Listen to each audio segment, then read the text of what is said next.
Bom, e aí, pessoal, tudo bem? Meu nome é Rafael. Eu estou aqui com outro Rafael, né? Mas ele apenas colocou aí o Balbi, né? Rafael Balbi.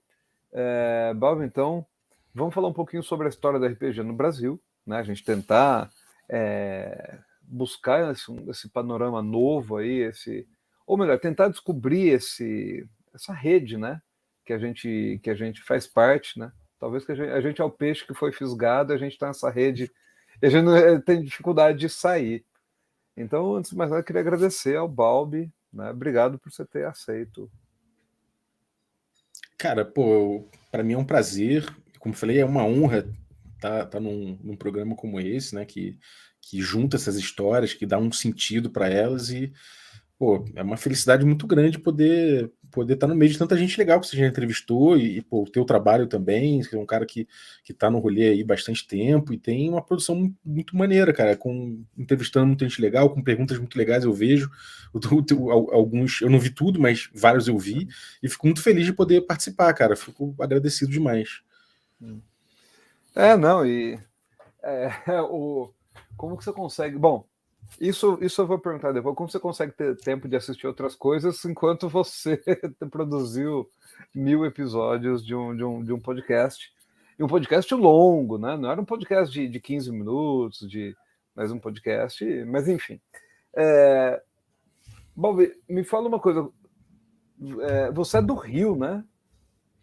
Eu sou do Rio, mas moro em São Paulo já há 6 anos, mais ou menos. Mas, assim, minha história com RPG tudo começou no Rio, passou muito tempo no Rio e agora intensificou quando eu vim para São Paulo. Foi um processo curioso. São Paulo meio que me levou, né, a mergulhar mais profundamente no RPG, mais até do que eu já era. Então foi um processo interessante. Eu sou carioca, Bom, morando em São Paulo. interessante isso. Como que foi esse. Como você descobriu o RPG? Lá no Rio de Janeiro, né? Eu já entrevistei várias pessoas ali do Rio, de épocas diferentes. Como foi esse processo? Cara, RPG pra mim foi uma coisa que veio muito naturalmente, assim, eu já tava nas beiradas do RPG, sabe? Eu curtia muito videogame, e na época curtir videogame não era uma coisa que todo mundo curtia, né? Enfim, não só porque, enfim, tinha coisa de você ter os videogames em casa, mas também porque tinha essa coisa de ser nerd, né? Ah, o cara é nerd, você jogar muito videogame. Eu até comento isso bastante com o pessoal que me pergunta: e aí, cara, de onde você começou a jogar? Eu falo, cara, no colégio eu participava de um time de basquete, e quando o professor perguntou o nome de todo mundo, né? O instrutor lá. E perguntou o que cada um gostava de fazer. Eu falei que gostava de jogar videogame e o meu apelido virou videogame. Isso nos dias de hoje é inconcebível, né? Alguém ser chamado de videogame, né? O apelido da pessoa ser videogame porque ela falou que gosta de jogar videogame. Mas eu já estava nas beiradas, eu gostava de desenhar mapinha e de tesouro, gostava de fazer labirinto e dar para meus amigos tentarem resolver. E um dia eu comprei uma revista, né? O meu avô ele comprava revista para mim de videogame importada. Sempre, uma vez por mês, a gente comia num restaurante, na saída passava por uma banca que tinha importações e ele comprava para mim uma revista que era meio cara e tal, me dava de presente. E eu acabei comprando uma Dungeon Magazine sem saber que era de RPG. E aí, quando eu abri aquilo e vi que, pô, não tinha exatamente videogame, né? Mas tinha anotações sobre personagens, estatísticas sobre personagens, eu pirei. E eu fiquei um tempo grande misturando esse tipo de coisa que eu não conseguia nem ler, porque eu estava em inglês, né? Eu era molequinho demais. Eu comecei a misturar isso com livro-jogo, né? E quando a minha mãe olhou o que eu estava fazendo, ficou curiosa do que eu estava fazendo, eu fiquei obcecado com aquilo. Ela acabou vendo a revista e comprou para mim a caixa preta do D&D, aquela famosa lá, que na época só tinha inglês, então ela comprou uma importadora também, então isso é um privilégio, né? A gente pode dizer que você ter acesso a esse tipo de coisa quando você é mulher que é um privilégio do caramba. Então eu pude pegar esse livro e, sei lá, eu andava para cima e para baixo, esse livro não, essa caixa, né? Eu andava para cima e para baixo com a caixa e um livro e um dicionário de inglês, português. E a gente começou a tentar entender, eu e meus amigos, a gente começou a tentar entender aquilo. E aí evoluiu a partir daí, né? Não só com o D&D, mas com curiosidade sobre muita coisa, muitos outros jogos, e o Brasil, o Rio de Janeiro especificamente também, vivia um momento de começar a ter esse tipo de coisa misturado com quadrinho, né, Bienal de quadrinho, essas coisas aí que as pessoas na época diziam, é coisa de nerd, mas que tinha, né, evento, tinha bastante coisa, as pessoas estavam descobrindo esse público naquela época, então eu acabei me misturando, né, com essa produção assim que tinha no cenário carioca. Foi muito por aí. Que época que foi? É isso daí. Você lembra? Cara, eu tinha. Sei lá, deve ter sido 94, Tá. por aí, 92, talvez. Eu lembro que eu peguei aquele. Teve um evento grande de quadrinhos no Rio. Eu não lembro em que ano que foi. Foi. Enfim, foi aí, meio dos anos 90. Meio dos anos 90. Tá. E realmente, você falou, no Rio de Janeiro a coisa fervia, né? Você tinha autores nacionais, você tinha gibiteria, né? Gibiteria Bárbaras Magias, lá da Esther, Sim. você tinha... todo mundo sempre fala, né, que Leonardo da Vinci e acho que era Malas Artes, né, que eram, Malas Artes. eram locais assim que você tinha acesso. Sim. E como é que foi assim, você seus amigos e vocês começaram a socializar com o pessoal, conhecer, entrar em contato, ou não, assim, vocês ficaram mais isolados assim? Cara, a gente gostava de ir em loja, isso a gente sempre gostava de ir em loja, tipo, a gente passava sempre na Malas Artes, né? Sempre. A gente gostava de ver o que tinha de RPG lá, né? Então a gente gostava de, sei lá, eu comprei Castle Falkenstein, o que tinha de diferente eu gostava de, às vezes, de comprar com a mesada, que eu guardava a mesada, quando eu podia, eu ia lá comprar um livro diferente. Também ia muito lá no centro, né? Na gibiteria também, e tinha a banca do Osni, tinha vários lugares ali que eu ia para visitar e entender o que estava lançando. Mas dentro disso a gente era muito, muito travado, muito moleque também, né? E muito travado socialmente. Então acabava que eu conversava muito com meus amigos e a gente jogava muito entre si. Né, sempre com aquele grupo ali que variava uma pessoa ou outra, mas estava sempre naquele mesmo grupo. Isso foi uma tônica que durante muito tempo foi a tônica da minha vida, jogar com o mesmo grupo, jogos diferentes, descobrindo coisas diferentes, eventualmente trocando ideia com pessoas de outros grupos, mas sem jogar junto necessariamente.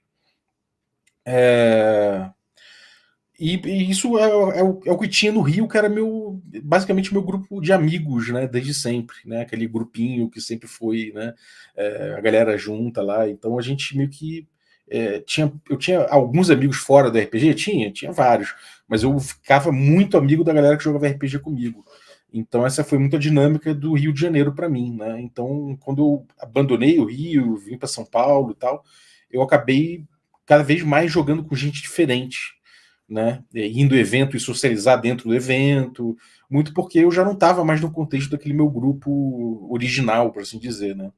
Não que esse movimento de conhecer outras coisas, outras pessoas e outras comunidades já tinha começado muito com a gringa, né? Eu tocava muita ideia com a comunidade de Ars Mágica na gringa, porque tinha uma campanha imensa, e a gente começou a fazer parte de um grupo de discussão que era sediado lá nos servidores de Berkeley, e tinha uma galera grande do mundo inteiro que jogava Ars Mágica e debatia com muita profundidade os temas, eu adorava aquilo, e aos poucos eu vim descobrindo a galera que curtia old school, né, RPG old school. E aí eu conheci o Diogo Nogueira, conheci uma galera que estava produzindo conteúdo e também alguma coisa de RPG também no Brasil. E aí eu comecei a engajar com essa galera, né? Mais dessa vertente do RPG, né? Desse nicho. Então, quando eu vim para São Paulo, já estava meio que conhecendo isso tudo, já estava em canal de live streaming, já estava colaborando em blog, já estava trocando ideia com muitos autores, então eu já estava nesse contexto, e quando eu vim para São Paulo, eu acabei que não tinha mais aquele meu grupo clássico, né? Então passei a jogar com muita gente diferente e formando meus próprios grupos, né? Então isso me deu uma arejada, por assim dizer. Você falou já escrevi em blogs. Quais blogs? Que ano que você veio para São Paulo? Cara, eu vim para uns 5, 6 anos atrás, para São Paulo, né? A gente Pouco tem. tempo. Não tem tanto tempo assim. Foi o quê? 2015, 17, 16, 2016, 15. 15, 16, sei lá. Uhum. Mais ou menos isso. Eu vim trabalhar na Lura, Tá, né? tá. Hoje eu sou professor de design na Lura. Hum. Também toco o podcast de design da Lura, o Layers.tech, junto com o Luiz, um amigo meu lá.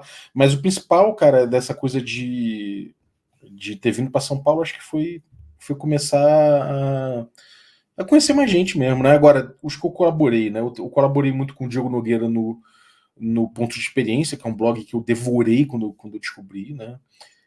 Eu não jogava jogo old school de forma geral, eu até tinha o Encyclopedia, tinha em casa a caixa preta e tudo mais, mas eu passei por um período muito grande de odiar D&D, aquela fase, né? De odiar D&D e eu, obviamente, voltava de vez em quando pro D&D, joguei a terceira edição, joguei a quarta edição, mas eu estava com muito pouco tesão no D&D naquela época, né? E quando eu vi o old school, né, vi que a galera tava jogando old school, eu fui impulsionado a buscar essa gente, porque eu comecei a abandonar um pouco a campanha de Ars Mágica, que era muito, muito trampa. Ars Mágica é um jogo que pede muita dedicação. O meu grupo meio que foi cada um para um lado, um cara foi morar em Nova York para sei lá, para trabalhar, sei lá, virou diplomata, outro foi morar não sei onde, foi para Berkeley, outro foi sei lá, outro foi pai, então engajou nessa coisa da paternidade muito muito fortemente, assim, que ficou sem tempo naturalmente para jogar. Então cada um foi fazer uma coisa, o grupo diminuiu e a gente olhou e falou, cara, a gente precisa jogar uma coisa mais leve, mais rápida de jogar. Então a gente acabou pegando o D&D antigo para jogar porque era rapidinho. E aí nisso eu falei, cara, eu vou buscar quem na internet usa isso aqui hoje em dia. E aí descobri essa galera. Então eu redescobri o D&D por aquela ótica, né, do Diogo Nogueira, do ponto de experiência, e comecei a entender que aquele jogo que para mim parecia tão tão ruim, né? Tão, sei lá, básico do pior jeito possível, né? Tão simplório em muitas coisas. Eu vim entender que ele é de fato simplório em muitas coisas, ele é ruim em muitos pontos, mas que existia um jeito de você aproveitar melhor aquele jogo, um jeito mais maduro de apresentar aquilo, um jeito que não é necessariamente você cair numa porradaria infinita, e coisas que eu estava acostumado a entender que era o D&D. Então essa releitura do D&D me trouxe muita coisa interessante, né? E eu sou muito grato ao Diogo Nogueira por ter me apresentado isso, pelo blog dele e ter me chamado para colaborar. E aí quando eu abri o olho, eu já estava lançando jogo para uma aventura para DCC, que era um jogo que estava vindo pela New Order, já estava, enfim, fazendo um monte de coisa, estava participando do Perdidos no Play, que é um canal de streaming, estava escrevendo para o RPG Notícias, com o Pug, com o Thiago Rosa, estava escrevendo pro Ponto de Experiência, tava fazendo um monte de coisa, cara. Eu participei, eu colaborei com um monte de gente nesse período, né? E foi um período muito, muito gostoso, assim, né? Então, sei lá, foi muito gostoso poder conhecer tanta gente, conhecer tantas ideias de jogo diferente, conhecer críticas ao D&D, conhecer gente defendendo o D&D de outro lado, discussões que eu nunca tinha entrado em contato, conhecer, sei lá, o Jorge Valpassos, o Jefferson do Lampião, sabe? Essa coisa de você ter muita ideia diferente, assim, foi uma coisa que me encantou muito nesse período e me levou a escrever, me levou a fazer cast, sabe, botar a cara no vídeo, jogar online, explorar essas possibilidades do RPG, sabe? Foi uma coisa muito gostosa. Foi um período muito bom, assim. E aí vir para São Paulo intensificou isso. Tá. Então você já tinha começado um pouco antes de vir para São Paulo, assim, né? Então você estava ali num.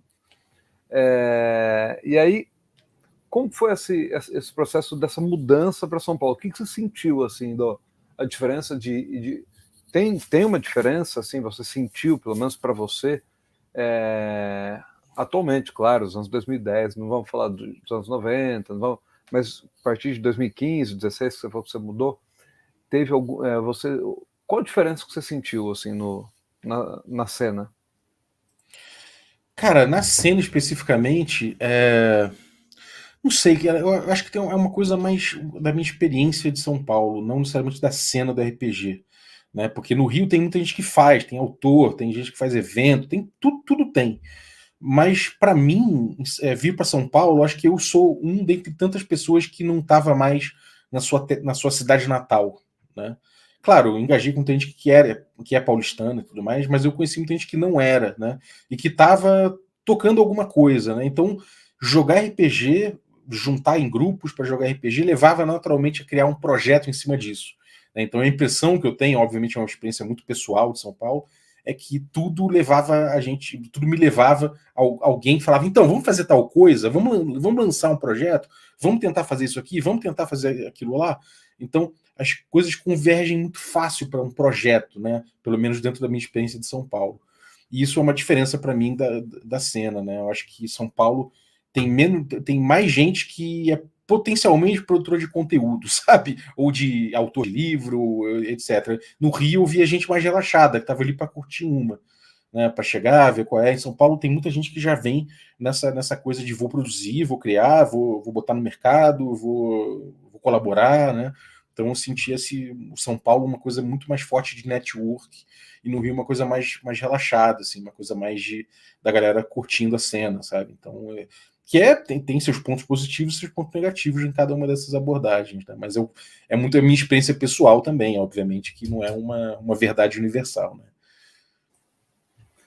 E como foi começar a fazer streaming? Cara, eu sempre tive muita curiosidade de streaming, porque, pô, a gente pensar que antigamente jogar RPG era uma coisa tida como uma coisa meio feia, né? Uma coisa que as pessoas não gostavam muito eu jogo RPG, as pessoas torciam meio o bico, né? Faziam uma cara feia. É uma coisa que não se falava muito, né? Eu tive, sabe, eu tive uma namorada que tinha vergonha, né, de falar para as amigas que eu jogava RPG, por mais que ela soubesse que era uma coisa, uma diversão como qualquer outra, né? Ela sabia, ela mesma não tinha muito problema com isso, nunca teve, nunca me pediu de jogar, nunca pediu para eu parar, nem nada assim, mas ela tinha vergonha de falar isso. E realmente no colégio a gente tinha que jogar escondido, né? E quando de repente eu vi uma coisa, tipo, vi, sei lá, canal do Azecos, do Gruntar, uma galera assim, falei, cara, sei lá, tem quase 100 pessoas vendo esse cara jogar online, né? Mestrar um jogo, botar um D&Dzão clássico. Eu olhei e falei, cara, que curioso, né? Eu quero entender o que é isso, eu quero sentir o que é isso, né? Então comecei a assistir mais, assim. Não que eu tivesse uma grande. Não conseguia ver, ainda não conseguia ver stream direito, né? Não conseguia ficar o tempo todo do stream, mas eu engajava, eu chegava ali, dava uma olhada, via um pouco, depois eu via mais um pouco. E eu vim entendendo mais ou menos o que era, mas eu queria entender o barato de produzir aquilo, né? De fazer aquilo, de ver como é que é. E aí eu juntei com a galera do PNP, do Perdido no Play, né? O PNP, o Márcio Moreira, o Rafael Amon, e aí eu comecei a colaborar com eles, fazer tipo, cara, vocês precisam de quê? Precisa de uma ilustração aí, de repente? Precisa sei lá, de uma tela de stream, um overlay, alguma coisa assim. Comecei a fazer com eles. E logo uma conversa com o Márcio, ele me chamou para jogar Mago Ascensão no Perdido no Play, um jogo que eu amo. O Ramon me chamou para jogar Numenera, que é um jogo que eu queria conhecer. Então, quando eu abri o olho, eu já estava jogando com eles, e aí, quando passou um tempo, a gente já estava tão alinhado, assim, tão, uma parceria tão boa que a gente eles resolveram me chamar para o canal. E aí eu produzi muita coisa legal lá também, botei um jogo bem experimental de Hexcrawl, comecei a experimentar algumas coisas que eu queria experimentar na live, né, para entender o que era o barato de jogar ao vivo. E eu percebi vários baratos, né? Mas eu entendi muito que o meu barato em fazer live e mostrar jogo na internet era de poder compartilhar umas experiências que eu queria fazer. E em vez de necessariamente fazer um show, ainda que seja um modelo que é o que a stream vem convergindo para fazer, é justamente isso. Né? Tipo, os criadores vêm entendendo o RPG como um espetáculo nesse ponto, mas eu vim explorando, né, e exploro ainda outra coisa que é dividir a experiência de jogo, né, dividir alguns experimentos, dividir algumas teorias e alguns playstyles, né? Então dividir isso com o público eu acho que também é uma possibilidade dentro de streaming que esse tipo de coisa eu vim percebendo somente trabalhando com stream, né? Então eu acho que foi muito interessante participar disso, botar as mãos, né, nessa experiência. Bom, você falou aí sobre essa questão de meio que ser um show, né? Ser um espetáculo. E aí eu nunca participei de streaming. Eu já joguei online, né? Com a pandemia. Uhum. Ter público afeta como jogador, como narrador ali, você você aparece ali o que eles estão comentando, você sente algum tipo, você sentiu pelo menos algum tipo de troca dentro da experiência? Sim, demais, cara. A primeira vez que eu streamei, eu fui no canal, quer dizer, a primeira vez que eu streamei pra muita gente mesmo, né? Fui no canal do Azecos, que era o cara que mais tinha público de stream, e eu fui mestrar Dungeon Crawl Classics, porque a New Order tava trazendo, me chamou pra mestrar lá, e eu fiquei muito nervoso, o cara chegou e falou, então, Balbi, tem, sei lá, tem 190 pessoas online. Eu comecei a tremer, quase acovardei, tirei o plug da internet e falei, caiu. Mas não fiz isso, falei, não, calma, você não pode vacilar nessa, não faça esse vacilo, é sacanagem com as Ecos, é sacanagem com a New Order, é sacanagem com quem tá querendo conhecer o jogo, você se meteu nessa, agora faça, né, e aí eu mestrei, agora é louco, você vê o chat falando um monte de coisa, você saber que tem um monte de gente olhando, de certa forma você, assim, é aquela coisa, né, a mera presença de uma câmera já altera um pouco o que você está fazendo.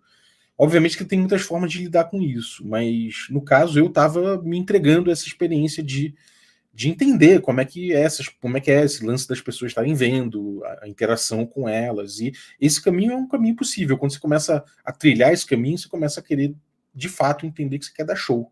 Né? Você não é só jogar, você está querendo entreter aquelas pessoas, você é um entertainer nesse momento. E eu sou muito, atualmente, principalmente, né, eu venho refletindo muito sobre o papel do mestre, né? E tem muito essa tendência de achar que o mestre é o cara que vai divertir o grupo, e eu sou cada vez menos partidário dessa ideia, né? Mas na stream a gente tem essa noção, a gente está ali para divertir, não o próprio grupo necessariamente, o próprio grupo ali a gente está para todo mundo se divertir, mas você não necessariamente você divertir o grupo, né? O grupo que está se divertindo. Mas na stream o grupo está ali para divertir quem está vendo, né? De forma geral. Não necessariamente você vai engajar assim, mas é o que normalmente acontece, é o caminho que tem tomado, principalmente com Critical Role, né? Com esse tipo de coisa. E eu vejo que isso até afeta, né? Tem essa teoria das agendas, né, cara? Do Big Model, do GNS, essa coisa das agendas dos jogadores, né? O jogador tem um foco, da agenda dele é o foco narrativista, o foco gameista, o foco simulacionista, e talvez haja até um novo foco, que é o foco do jogador se perguntar, em vez dele perguntar qual a melhor forma de eu superar esse desafio, ou o que meu personagem faria nessa realidade, ou ele perguntar o que fica melhor nessa história, é o jogador perguntar o que fica melhor para o público. Talvez tenha uma quarta agenda nessa brincadeira, né?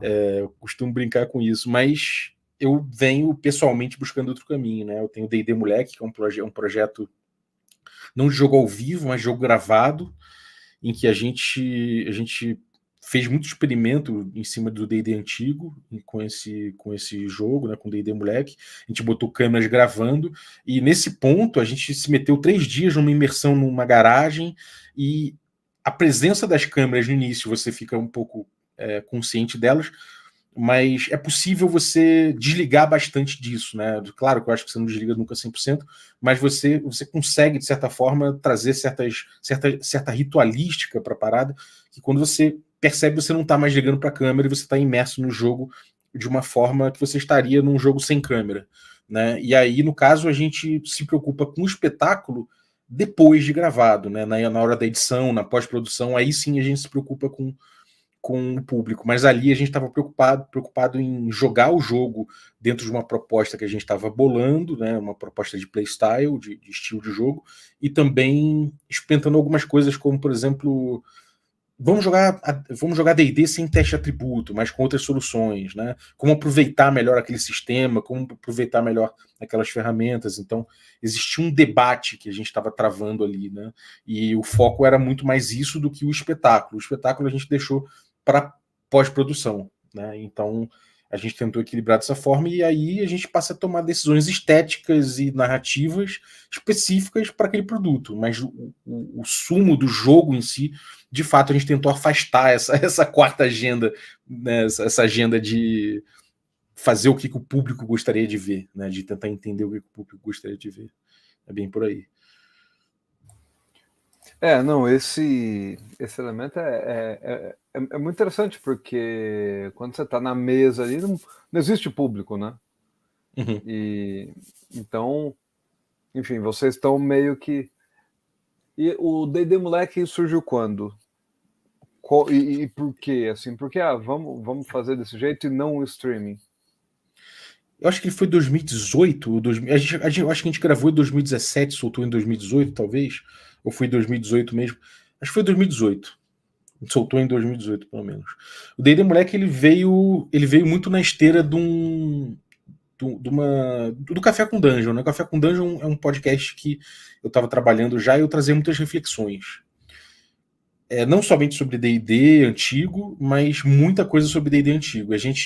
Eu fiz um trabalho lá em que eu destrinchei em 9 episódios um texto muito pequenininho do Matt Finch, que ele chama de Quick Primer for Old School Gaming. E é um texto em que ele é um texto quase filosófico, ainda que tenha momentos bem práticos, é um texto muito filosófico, que ele tenta falar para jogadores acostumados a jogos modernos que talvez exista uma forma de você aproveitar melhor os jogos antigos. Então tem uma filosofia por trás. E aí eu vim estudando esse texto, né, até fiz uma tradução comentada com a comunidade, a gente botou ilustradores, então ficou um material interessante. E a partir disso eu comecei a fazer muitos experimentos, comecei a investigar o D&D antigo e entender que conforme o D&D veio se entender, veio querendo se entender como produto, né, querendo se entender como uma obra, como uma coisa, enfim, uma coisa vendável também, uma experiência reiterável e tudo mais, ele veio tomando um caminho específico e que alguma coisa se perdeu lá atrás, né? Você tinha muitas experiências, porque o jogo era muito experimental, ele era de uma natureza muito artesanal e alguma coisa se perdeu lá atrás. Existiam estilos de jogos que ficaram sepultados, de certa forma, né, na história do RPG. Então, buscar esse tipo esses elos perdidos, né, é uma coisa que eu sempre gostei de fazer, investigar alguns estilos de jogo que meio que se perderam durante muito tempo. E a partir disso eu comecei a propor, né? Uma vez que eu e a comunidade, de forma geral, a gente começou a entender que existia alguma coisa ali que era diferente, a gente falou, bom, a gente tem aqui alguma coisa interessante, mas a gente precisa propor em cima, né?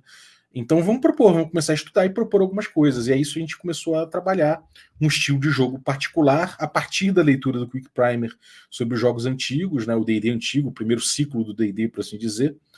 E o D&D Moleque, ele condensa muitos experimentos, né? Ali foi a primeira vez que a gente jogou D&D sem qualquer teste de atributo, usando os atributos como parâmetros, utilizando as regras muito mais num ferramental, numa lógica indutiva, em vez de uma lógica mais dedutiva, em termos de aplicação de regra, de mecânica, tentar utilizar, entender o fundamento das mecânicas e aplicar de uma forma mais casuística, né? Então, esse tipo de experimento a gente acabou condensando no D&D Moleque.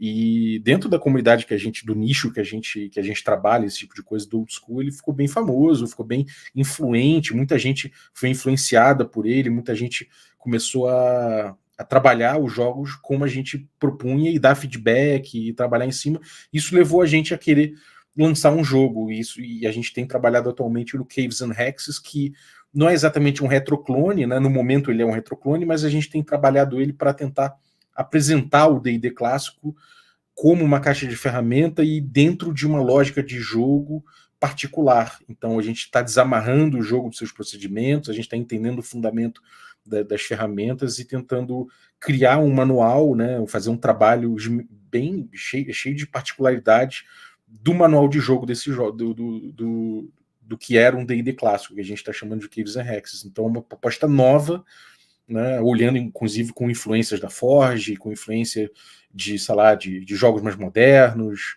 com influência de, sei lá, de game design de forma geral, trazendo ideias de transparência de jogo, trazendo ideias de agência, da agência dos jogadores, de meaningful play, né, de escolhas significativas e tudo mais, para tentar trazer isso dentro, amarrar isso tudo dentro de uma experiência que aproveite o D&D mais clássico, entendeu? Entendendo inclusive os problemas do D&D clássico e tentando contornar eles, entender que existe uma coisa interessante de se aproveitar ali, né?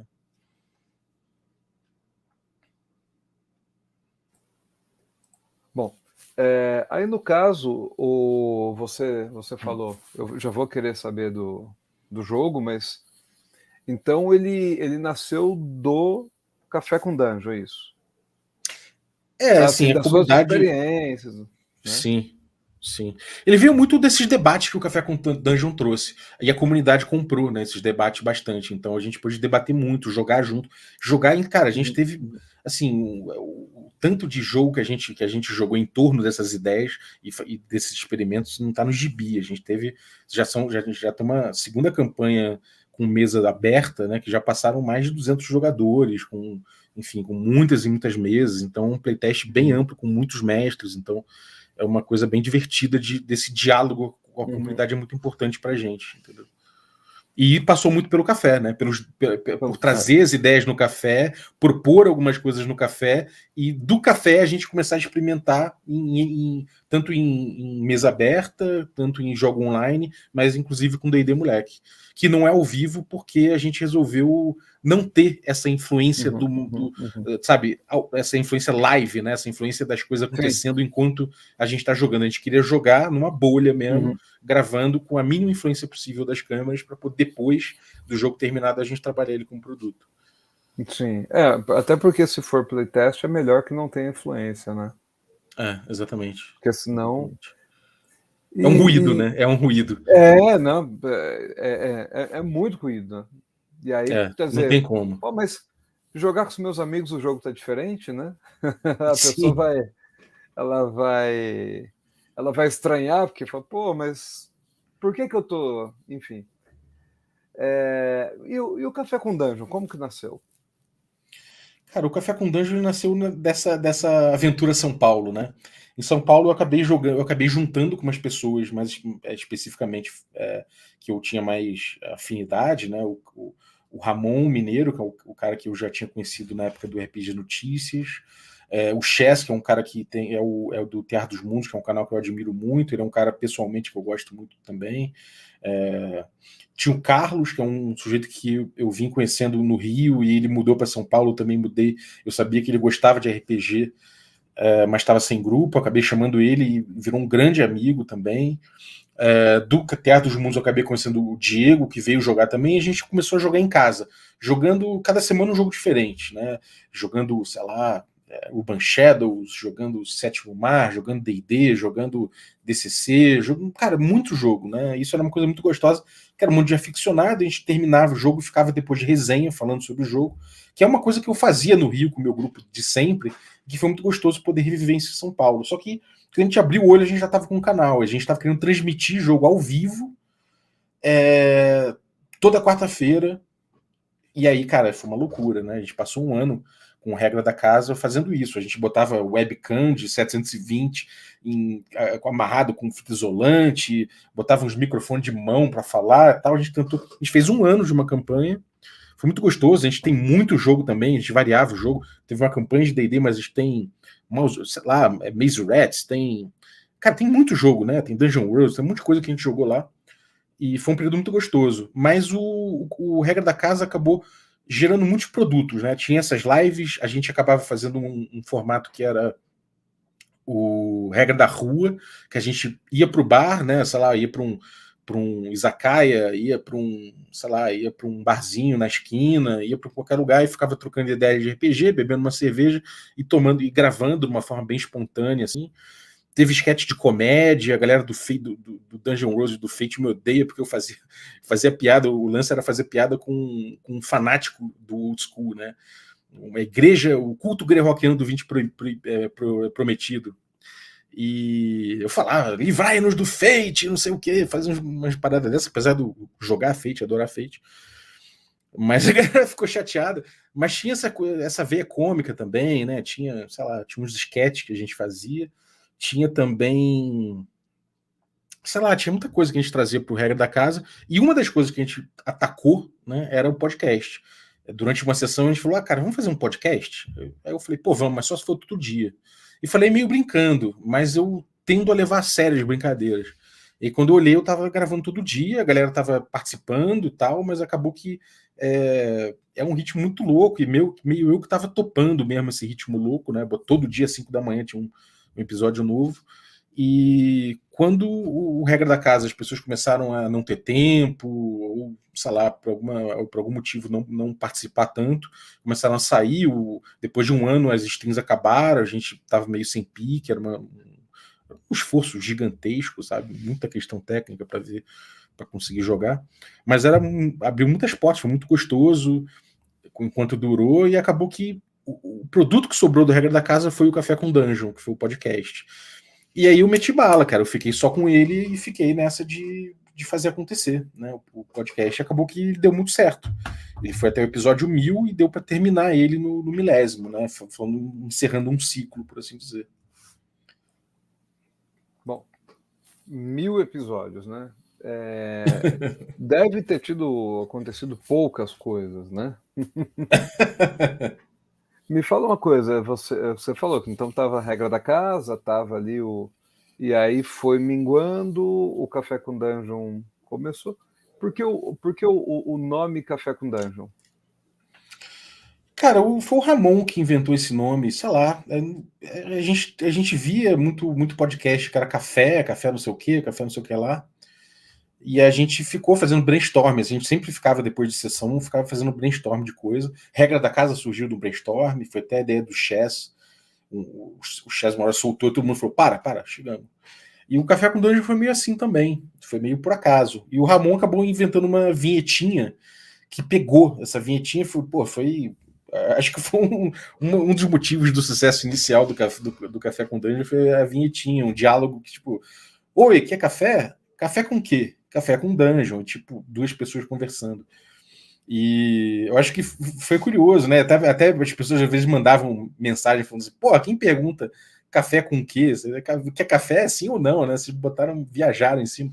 E foi muito legal ver essa vinhetinha, ela pegou, né? Muita gente brincava em cima disso. E enfim, foi assim, o nome surgiu espontaneamente mesmo, foi num brainstorm, não tem muito motivo para isso não. E aí, bom, começou o Café com Dungeon, né? Ou, enfim, o Café com Dungeon manteve, apesar que o Regra da Casa ele minguou, né? Nesse sentido. Você fazendo 1000 episódios, como que você se inspirava, assim, no que você entrava nas comunidades, você via como que era esse processo, assim, de você filtrar ao mesmo tempo que você tinha, de certa forma, um prazo, um horário, né? Você não podia, depois eu vejo, daqui a 3 dias, como que você colocou tudo isso no seu cronograma diário, né? Porque por mais que você gravasse, por exemplo, 1 hora, existe mais de 1 hora, né? Sim. Acabava que o formato ele era muito enxuto para isso. Eu costumava limar muito pouca coisa na edição, quase nada. Era basicamente eu pegar o microfone e ligar, né? E isso é uma coisa que eu acho que é essencial para ter acontecido essa história do café, eu ter a possibilidade de pegar o microfone aqui, ligar ele e sair compartilhando alguma reflexão que eu tive, né? Vim às vezes sei lá, de uma treta no Facebook. Eu posso dizer que o Facebook ele contribuiu muito, porque eu via muito problema que as pessoas jogavam no Facebook e eu pensava, porra, esse problema aqui é falta de agência de jogador, esse problema aqui sei lá, o mestre está querendo imprimir uma textura que o grupo não quer, sei lá. Então eu conseguia diagnosticar alguns problemas assim que se tornavam conteúdo às vezes, ou muito fruto de jogo, né? O café, muita gente falava, pô, mas você nem tinha tempo de jogar, né? Um cara que faz 1000 episódios sobre RPG é um cara que só fala de RPG, não joga. E não é, pelo contrário, né? Quanto mais eu jogava, mais eu tinha vontade de gravar o café, e quanto mais eu gravava o café, mais eu tinha vontade de jogar. Principalmente porque você começa a conhecer um monte de gente, começa a ter acesso a muita gente quer a tua opinião sobre o jogo, tem autor que vem, pô, quer fazer um playtest comigo, quer fazer tal coisa, eu ia, né? Assim, então, assim, isso é claro, né? Tem um custo pessoal muito grande, né? Minha família certamente foi muito compreensiva, não posso negar que houve conflitos por conta disso, por conta dessa coisa de falar, pô, cara, 11 da noite, meia-noite, sério que você vai sair da cama que a gente tá vendo sei lá, uma série, um documentário, você vai gravar agora? Eu falo, cara, tem que gravar agora. tinha, enfim, tem muita situação complicada, né? Isso é um certo sacerdócio. Teve episódio que eu gravei de manhãzinha, acordei antes, 4 da manhã, levantei e botei o microfone e gravei. Aconteceu disso. Mas eventualmente, quando eu fui ficando sozinho, existe essa questão de você sozinho, você se organiza melhor, você não depende de outras pessoas. Então, poder gravar sozinho me levou a ter, eventualmente, 30 episódios de gordura. Eu até tive que fazer um movimento contrário de enxugar, né? De enxugar essa gordura para não, sei lá, vinha o Jorge Valpasso, ele falava, então, eu vou lançar eu tô lançando o jogo tal, e aí, sei lá, a propaganda podia vir em 1 hora, né? Porque já tinha acabado a campanha do cara no Catarse, sei lá. Então, para mim foi importante não ter tanta gordura, então eu cheguei a fazer um trabalho contrário, de tentar gravar menos, né? Me assegurar menos de que ia ter tanto episódio na gaveta. Mas é isso, cara, assim, é um sacerdócio, não tem como negar que é um custo de vida muito grande. E em determinado momento, principalmente quando o Tertulione, que é o cara que pegava vários episódios para editar, o Ramon também, que editava bastante, começou a não trabalhar mais no café, o Carlos também, que de vez em quando quebrava um galho, foi parando, até que eles falaram, galera, cara, eu não posso mais, não tenho como pegar mais para editar. Eu passei um período muito, muito tenso, assim, que eu tava dormindo muito pouco, muito pouco por noite, tava comendo muito mal, porque eu tinha que pedir comida da rua, não tinha tempo de cozinhar, nem nada, né? Nessa época eu não tava morando com a minha família, a minha namorada foi morar fora, os filhos ficaram com os pais dele, porque são meus enteados, e nessa época eu acabei emburacando bonito nisso, foi uma época muito difícil. Isso eu pago até hoje em termos de saúde por conta disso, né? Eu fiquei, enfim, mais gordo do que nunca na minha vida, problemas de sono mesmo, e isso foi resolvido quando eu resolvi capitalizar o café, né? Eu falei, cara, eu preciso monetizar isso aqui, eu preciso pagar um editor, né? E por mais que tivesse gente falando, cara, eu faço, tal, esse lance alguém quebrando galho, né? É complicado, porque a pessoa, você não pode exigir da pessoa, você não pode ficar contar também 100% com a pessoa que não, pô, ela tem a vida dela, tem o lance dela, e aí acabava que isso também me levava a não querer contar com a boa vontade das pessoas, né? Então eu falei, cara, eu vou monetizar e pagar um editor. Eu combinei com o Vini, que era um cara que trabalha comigo na Lura, e ele topou. Falou, cara, é o seguinte, a gente faz 3 por semana, e se você for conseguindo mais dinheiro com o PicPay, a gente vai aumentando os dias por semana. Então diminuiu o café durante um mês para 3 episódios por semana, e logo no primeiro mês, eu acho, a gente já bateu 2 metas e voltou a ser 5 vezes por semana, só que dessa vez com o editor. E isso me permitiu dormir, isso me permitiu comer direito, isso me permitiu aos poucos ir retomando a minha vida, né? E aí, eventualmente, minha namorada voltou, né? Eu voltei a morar com ela, pré-pandemia e tal, e aí as coisas se acertaram, eu pude cuidar melhor da minha saúde, voltar a ter uma relação mais integral com a minha família, né? E não permitir que o café fosse uma coisa que, de certa forma, me trouxesse danos, né? Então foi um momento difícil, mas que felizmente a comunidade, né, que veio junto com esse apoio do PicPay, formou uma comunidade muito, muito legal, muito interessada em ajudar o café, muito, muito interessada em ajudar o projeto, e eu não podia ter me forrado de companhias melhores, sabe? Então, foi um processo muito importante para existir o café até o episódio 1000, sabe? Então, mais da metade do Café com Dungeon acabou sendo patrocinado por uma galera muito interessada e que comungava, né, desse ritual de todo dia poder ouvir uma reflexão, ouvir um game designer novo, alguém da comunidade, né? Enfim, gente que pensa diferente de mim, inclusive, que eu acho que foi uma coisa que é um diferencial do café, de ter trazido tanta gente que pensa diferente de mim. Então, eu acho que a galera comungava disso e ajudou tanto, entendeu? Então foi um processo difícil, mas que deu certo no final, eu acho. Você chegou a pensar em parar? Nesse período, nessa Não, situação, sim? não, cara, não. Na verdade, não. Eu nunca pensei em parar. Para mim era uma coisa muito importante, assim, poder fazer esse podcast. de certa forma, uma fuga para certas coisas da minha vida, né? Acho que todo mundo tem seus problemas, assim, e para mim era uma fuga importante, boa, né? Em muitos casos, em outros casos ruim, mas era uma coisa importante para mim, e principalmente um processo que, sei lá, eu adoro isso, eu amo RPG, né? Então, para mim, chegou num ponto que era quase uma simbiose minha com esse podcast. Então, eu nunca pensei em parar. E, na verdade, essa decisão de parar no episódio 1000, ela foi muito pensada, assim, foi muito mas muito pensada no finalzinho, né? Foi tipo, quando tava chegando no episódio 1000, eu só falava, não, eu vou fazer algum evento, fazer alguma coisa assim no episódio 1000 para comemorar e fazer mais 1000. Mas eu olhei e falei, cara, eu não quero fazer mais 1000 igual, né? Eu quero ter um desafio novo, eu quero poder aprofundar meu conteúdo, né? Fazer uma faculdade de game design para aprofundar isso também, para poder cortar algumas etapas, né? Faculdade normalmente é isso, né?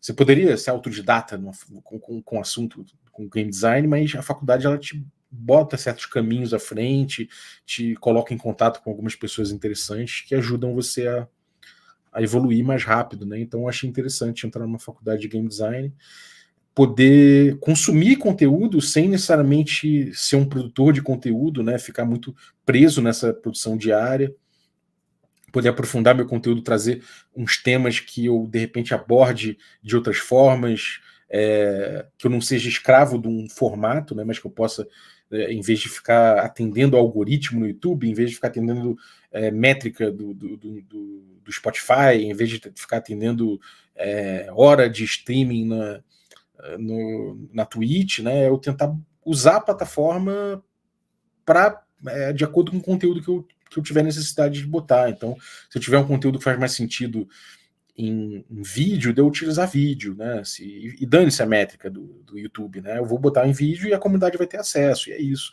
Se eu quiser falar de, sei lá, botar num áudio, né? Porque fez sentido naquele momento eu vou fazer em áudio. Então, mesmo parando com Café com Dungeon, né? Eu não quero parar 100% de produção de conteúdo. Eu quero que o Café com Dungeon vire outra coisa, né? Felizmente eu não preciso mais passar por esse momento em que, pô, eu tive que fazer um episódio por dia, botar todo dia às 6 da manhã, conquistar a galera pelo hábito. Eu sinto que hoje em dia eu já sou um cara mais conhecido, meu projeto já desperta muita curiosidade, já tem muita gente engajada, e eu sinto que eu consigo agora não ser mais escravo das plataformas, mas usar elas de acordo com a minha necessidade, entendeu? Então eu tenho buscado remodelar o que eu vou fazer no futuro com o apoio da comunidade. Você de vez em quando se pega pensando, isso pode. Podia falar disso no café. Você vê uma coisa, aí você. Opa, não tem mais o cara. Cara, assim, uma coisa que eu sou muito feliz é que a comunidade do café tem muito, muito, muito produtor de conteúdo. Né? Muito, muito. E cara, assim, eu tenho muita ideia, eu tenho um backlog de muito tema, né? E o café chegou ao 1000 e tinha, cara, muito tema lá. Outros temas aparecem na comunidade nos debates, né? Pô, já teve um momento ali que eu falei, cara, isso dava um puta tema de podcast. Aí escrevi assim pra galera, ó, quem é produtor de conteúdo quiser abordar, tá aqui, ó. Esse tema aqui é bom, hein? Então eu tenho ainda essa parada, né? Cara, eu terminei o café, cara, e assim, não teve um período morno ali. Eu terminei o café propondo coisa pra caramba, jogando ideia pra cima, fazendo essas descobertas, né? Tipo, chegando em certas ideias que eu falei, caraca, isso aqui pode dar um samba, sabe? Isso aqui, essa ideia aqui parece muito doida e tal. Olha que paralelo que eu consegui traçar aqui, isso, vou investigar. E aí não, parei, né? Eu queria investigar mais algumas coisas que eu estava trazendo, mas parei. Falei, não, 1000 é isso, 1000 tá entregue. Muito justo. A comunidade, mais ou menos assim, do pessoal que ia, que engajava, quantas pessoas mais ou menos você consegue? Cara, atualmente assim, o grupo. Assim, falando da comunidade que apoia, né? Comunidade de apoio do Café com Dungeon, que é a galera que contribui com edição, contribui com essas paradas todas. A gente tem atualmente 200 membros, 201 membros, tá? Nem é todo mundo que apoiou tá na comunidade, né? Muita gente apoiou e não entrou na comunidade do Telegram, né? Mas fora isso, tem a comunidade no Twitter, Facebook, tem essas paradas aí que são pessoas que engajam com o conteúdo, mas que não necessariamente entraram no grupo de assinantes, né? E aí, pô, aí é muita gente, cara. Realmente, olhando pelo número de assinantes, né? O Café com Dungeon ainda performa, tem muita gente maratonando ainda, então ele tá batendo o top 50 do Spotify sempre, atualmente ele tá no 38, né? Normalmente cai e volta, mas até depois dele morrer, o podcast tá aí com no 38 do Spotify, e a comunidade passa de 1.000 pessoas, assim, sabe? De gente que engaja com o podcast efetivamente. Passa de 1.000 pessoas. Sei lá, um episódio normal do Café, ele chega, sei lá, seus 700 downloads, é o normal de ter, sabe? Ao longo do tempo. Porque eu pensei que quando você ficou sabendo que tinha 190 pessoas para te assistir, você travou e queria desligar o computador e agora você lida com 700 e é normal, assim. Qual foi essa transformação do Rafael Balbi? Cara, é porque, eu não sei, cara, eu senti que... Assim, você tem um momento em que você é muito inseguro em relação ao que está passando, né? E, de fato, eu sinto que no início eu não entendia muito essa questão da produção de conteúdo, não me entendia muito bem como produtor de conteúdo. Escrever artigo para o blog do Diogo, por exemplo, é uma coisa que era muito confortável para mim. Mas aparecer em câmera, falar na câmera é uma coisa muito difícil. Conforme eu vim trabalhando na Lura, né, que é a videoaula, né, aula gravada e tal, eu fui me sentindo mais confortável com isso. Fora isso, né, eu vim entendendo melhor uma questão, não vou dizer didática, porque não chega a ter esse problema, mas de engajar, né, de poder trocar ideia de uma forma bem franca. Que é uma coisa que eu sempre fiz na comunidade, né? Tipo, o pessoal brinca que eu trato demais na comunidade. Eu já fui um cara muito mais treteiro, né? Mas com o tempo eu vim entendendo como transformar treta em conteúdo, né? Em vez de tretar, utilizar aquilo como conteúdo, trazer aquilo e aprofundar, em vez de enfrentar diretamente. Mas até trocar ideia. Se alguém vir falar, pô, mas por que você acha de jogar o dado atrás do escudo e alterar o resultado do dado? Eu falo, pô, cara, isso eu acho péssimo porque traz relações de poder, micro-relações de poder estranhas à mesa, te tira transparência, enfim. Eu gosto de. Se alguma pessoa me pergunta alguma coisa ou coloca na internet para mostrar uma coisa, eu comento. Eu gosto de comentar com franqueza, com sinceridade, dar minha opinião. E eu acho que eu comecei a entender que o meu barato como um produtor de conteúdo era justamente trazer com franqueza a minha ideia, né? Fazer review, por exemplo, meu review é um review que eu passo muito por falar o que eu acho bom e o que eu não acho bom, para quem que eu acho que vai funcionar aquilo, para quem que eu acho que não vai funcionar. Tem autor que não gosta, né? Mas pode ter certeza que se eu fiz o review, eu joguei o jogo, ou se eu não joguei, eu aviso que eu não joguei, que eu estou fazendo review do manual.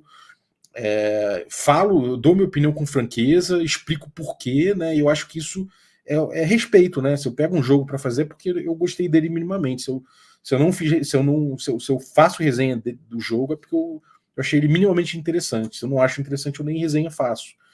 Então, eu entender o meu lugar dentro da produção de conteúdo, né, a minha voz dentro disso, e o que as pessoas. Eu acho que permitiu que as pessoas engajassem comigo também de uma forma mais franca, né? E isso acabou criando uma certa simbiose. Então, eu vim ficando mais seguro, não por saber mais, né? Tipo, agora eu sei tudo sobre old school. Não é isso, mas eu fiquei mais seguro em refletir sobre old school e compartilhar minhas reflexões. Então eu costumo falar pra galera, cara, tem muito episódio que eu pego pra ouvir e eu não concordo mais com o que eu falei. Mas eu acho importante que houve um recorte. Aquilo ali foi aquele momento que eu tava, aquele era o tipo de ideia e reflexão que eu tava trazendo na época, que eu tava compartilhando com as pessoas e que hoje em dia mudou. Então a galera falava, o Balbi repete tema no podcast, assim que ele chegou em 1.000. Não é exatamente o que eu repeti, mas é porque às vezes eu encaro determinado assunto de outra forma no futuro, porque eu debati com alguém me mostrou um outro ponto de vista, ou porque eu mesmo reformei o ponto de vista, ou porque li em algum lugar, ou porque fiquei meditando a respeito, enfim. Eu acho que encontrar essa voz, esse jeito de trazer o meu conteúdo me deu mais segurança, né? não exatamente por saber mais, mas justamente por ficar tranquilo de que minha função é essa, de trocar uma ideia com a galera, sabe? De levantar reflexões, em vez de trazer respostas, é mais de tipo, te ajudar a fazer perguntas, sabe? Você pode dar um exemplo de um tema que você mudou de opinião, que você escutou e falou assim, não acho. Posso. Teve um bem recente, né, que eu até comentei, quer dizer, que até foi comentado no D30, que o D30 Podcast fez uma homenagem ao episódio final do Café com Dungeon. Eles comentaram porque a treta foi com eles. Eu já tretei muito na internet, porque a galera falava, não, que uma parte da comunidade falava que Dungeon World era um jogo OSR, né? E essa questão do que é jogo OSR e o que não é uma coisa que no início eu entendi que jogos OSR eram jogos que seguiam o playstyle desse manual que eu citei lá atrás, que é o Quick Primer for Old School Gaming, e que o objetivo da OSR era você entender como se aproveitar jogos antigos da melhor forma possível. E o Dungeon World propunha um estilo de jogo completamente diferente do que era aquela proposta. E, obviamente, teve muita treta, fui criticado por isso, gente trazendo outros pontos de vista, eu era bem rígido em relação a isso. Eu falava, não, o OSR para mim é um resgate de um estilo, Dungeon World propõe um estilo de jogo completamente diferente, ainda que busque emular, né, o D&D BX, o D&D clássico, tente emular os tropos do D&D, o playstyle em si é completamente diferente. E de fato é muito diferente. Mas o lance é que eu vim entendendo, por exemplo, que OSR, né, esse resgate do old school, é multifacetado. Tem gente que resgata por conservadorismo e saudosismo, tem gente que resgata a parte estética, tem gente que resgata a literatura que influenciou o D&D original, tem gente que resgata as artes, tem gente que resgata um monte de coisa. Tem gente que resgata o playstyle. E eu acho que, para mim, pessoalmente, é o que mais faz sentido, né? Eu acho que, de certa forma, arte old school, não sei o que, tudo isso, de certa forma, está vivo de algum jeito. Mas existem coisas de playstyle, de RPG, que se perderam lá atrás, e isso é o que eu gosto de garimpar. Mas isso é a minha busca pessoal. O Dungeon World é do Latour, né, e do Cobel, e eles resolveram resgatar os tropos do D&D clássico. E isso é um resgate, logo é da renascença do old school também, se eles quisessem, né? Porque os autores nunca acho que tiveram a pretensão de ficar se dizendo OSR. Então, é uma briga besta, no fundo, mas que foi um produto de eu ir percebendo, eu cair na real em relação a algumas coisas, de que, cara, besteira ficar discutindo o que é o SR e o que não é, né? A comunidade do old school tem muito essa coisa de ficar perguntando isso, mas isso é o SR, isso não é, e hoje em dia eu falo, cara, sei lá, se não tem algum resgate ali, então sabe? Besteira também. E até tirei o meu jogo da OSR, né? O Caves and Hexes, eu não encaro ele como sendo da OSR, nem sendo old school. Acho que ele é um movimento próprio, né? Ele tem ideias próprias, e eu briguei muito dentro da comunidade por eu propor jogo. Né? E as pessoas falam, não, somos contra propostas. E eu não entendia isso. Eu falei, cara, como é que você pode ser contra propostas? Né? Eu faço uma leitura das coisas. E aqui é a minha proposta. O cara fala, mas aí você acha que a única forma de jogar old school é essa? Então, todo podcast que eu falava de old school tinha que falar, de acordo com a minha proposta, minha leitura, eu acho isso. E aí, para evitar esse tipo de coisa, eu falei, cara, já que não pode fazer proposta no old school, você tem que ficar repetindo mantras do Gygax e do Mentzer, e a minha visão é diferente, então eu vou fazer uma outra coisa, é derivado do old school, vem da OSR, influenciado por isso, mas é uma outra proposta diferente e não tem a ver necessariamente com essa parada. Então, tá aí, fiquem vocês com a comunidade OSR, fiquem vocês com a comunidade old school, meu rolê é outro. Né? Então, é um pouco isso, assim, rolou dessa forma. E eu reformei minha ideia sobre OSR. Por mim, qualquer coisa que faça qualquer tipo de resgate do ciclo original D&D é o OSR, por mim tudo bem. Poucas tretas, né? A comunidade é muito grande, com poucas tretas. Eu não tô falando só do OSR, tô falando da RPG em geral, né? Sim. Às vezes a gente fica sabendo das tretas da semana, né? Da semana passada teve a treta e não sei o quê. Quando você entra na rede social, qualquer um que você entre, já tem alguém falando, já tem gente comentando, já tem você falando, gente, mas o que é? E a pessoa fala, não vou repetir o que é, porque eu só quero entender do que você está falando, porque não dá bola para esse pessoal. Tá, mas é que você está falando disso, né? Então é muito comum isso, esse tipo de reação, né? Uhum. Uma pergunta, né? Que está ao redor. Nos anos 90, inclusive no Rio de Janeiro, né, no Brasil inteiro, teve muito live action, né? Live action Sim. esteve pelo Brasil inteiro. Você chegou a jogar? Você chegou a participar? Te interessou ou não? Me interessou, eu jogava muito vampiro, né? Joguei muito mago, joguei. O vampiro é muito próximo, né, do live. Ele tem, inclusive, o By Night, né? O famoso By Night. Eu era um jovem muito pouco sociável, né? Eu queria socializar, mas eu não tinha muita habilidade. Eu tive que trabalhar muito isso, né? 17 anos, eu lembro que eu fui para Internacional de RPG em São Paulo, peguei um ônibus com meus amigos e a gente ficou hospedado no mesmo hotel que os caras do By Night. Mas a gente fala, caralho, são os caras do By Night ali, ó. A gente nunca teve coragem de jogar um By Night, mas a gente teve a oportunidade de participar de lives em projetos menores, que eram de gente que jogava o By Night, mas fazia seus próprios eventos ali, suas próprias dinâmicas ali, fechava um play na casa de alguém, ia pro sítio de alguém. Cheguei a jogar, olha que doideira, eu cheguei a jogar no Espírito Santo, né, na época lá que um pouco depois teve uma treta em Espírito Santo. Eu fiquei, caraca, sei que eu conheci alguém que se envolveu nessas tretas naquela live. E eu joguei um pouco, tudo de vampiro, fiquei curioso sobre o assunto, gostei até, mas realmente eu era muito pouco sociável para isso, e eu sentia que também era um ambiente que tinha muita treta em outro nível, sabe? Treta com fulano que gostava de fulano, que era namorado, que era não sei o quê, e para mim isso era uma novelinha que eu não queria me meter, até porque, enfim, eu tava em outra, assim, né? Eu tava começando a aprender a socializar, aquilo era muito avançado para mim. Não, tá certo, tá certo. Porque o live, ele.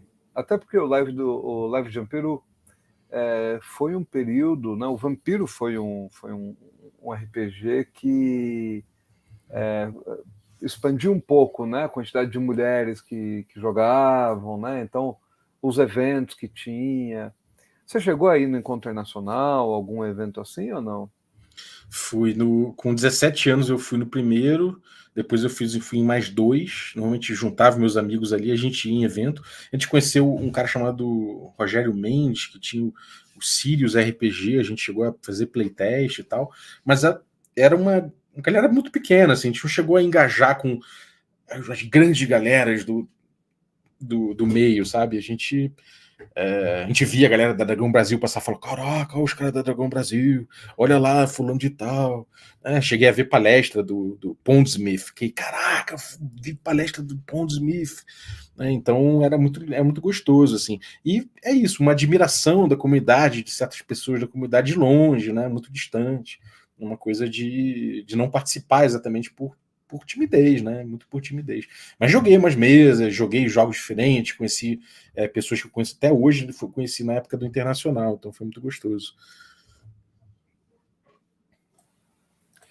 Era bem uma aventura, né? Você ir, você É, vocês iam, imagino que de busão, na época era sim. mais busão, fica horas lá. Eu saía de Minas, né? A gente esperava o ano Uhum, inteiro para. E Minas não tinha o mesmo quantidade de jogos que tem em São Paulo, que tinha o Rio de Janeiro, né? Então, para a gente sim. era o grande momento. Aí eu assisti a palestra do Mike também. A gente devia estar na mesma sala, viu? Devia estar ali do lado a lado. Ele Isso estava é curioso. ele Eu tava com o peguei um. All-Star vermelho. Isso eu Ele não estava lembro, com o esse All-Starzão detalhe eu não lembro. vermelho. Eu lembro que ele falou do Fudge. E aí caraca, eu fiquei, caraca, eu tenho que achar esse negócio de FUD, cara, e não sei o que, acabou que eu entrei em contato com o FUD, mas não foi suficiente para mergulhar, mas eu lembro que a primeira vez que eu ouvi falar de FUD foi com ele. Tem algumas coisas que me marcaram, assim, do papo do Pondsmith, cara, e o cara é genial, né, o cara realmente uma figura e tanto, assim, então foi muito gostoso. E nesse processo, né? Então, fazendo os programas. Você falou que você conseguiu, né? Teve algum tema difícil, espinhoso assim para fazer? Foi meio complicado? Muitos, cara, muitos temas difíceis, assim. É, eu sempre gostei de levar gente que pensa diferente de mim, né? Isso é uma coisa que sempre foi muito importante para mim. Então, pô, ao passo que eu sempre me engajei muito com RPG old school, eu sei que o RPG old school tem muitos problemas, né, na sua origem e tal. Então, eu sempre chamei o Valpassos, pude chamar muita gente, o Thiago Rosa, pude chamar muita gente que tem visões críticas a respeito de certas coisas que eu não alcançava sobre o D&D original, sobre o D&D clássico, e era um tema de interesse meu, mas também, por amar o tema, é importante para mim tecer reflexões, é importante, ainda que dolorido, né? Se reconhecer que, pô, cara, ele tem uma pegada muito colonial, isso é um problema. É, por outro lado, tem certos deslumbres, né? Você fala, cara, olha só, o D&D original não era um jogo de matar monstro, né? Era um jogo de colher tesouros, então eu me senti absolvido da violência do D&D, porque no final das contas o combate não era um objetivo do jogo, né? Inclusive era uma coisa a ser evitado. Então eu falava, não, mas o D&D original é completamente diferente, não é um jogo disso, mas aí o Jorge fala, pô, cara, mas é um jogo de você explorar povos, os povos originários, sei lá, é quase um paralelo, né? Isso é a mesma coisa, a lógica é a mesma, a lógica exploratória. Você encontra um povo, você acaba querendo tirar dele os recursos dele, tirar as riquezas daquele povo. Você ter a lógica do mal essencial, né? Indivíduos e povos e não sei o que são essencialmente ruins. Como é que funciona isso, né? Então, trazer essas reflexões sempre foram coisas doloridas, né? Outra coisa dolorida também foi o Zach Smith, né? Que é um cara que a gente entrevistou no Café com Dungeon. É um cara que o material dele, para mim, tipo, ele me abriu muito a cabeça em relação a coisas legais do RPG, ainda sabendo que era um cara muito problemático, e que o próprio material dele tinha muitos pontos que você precisava criticar, e sempre exerci crítica sobre isso, mas em determinado momento veio à tona uma história terrível a respeito dele e a esposa dele, se confirmou que toda essa personalidade dele desagou num cara que foi acusado como um grande abusador e tal, da própria esposa, né? E isso é uma coisa que me deixou de luto muito tempo, e a comunidade de RPG, às vezes, ela consegue ser muito, muito, muito insensível em relação a isso.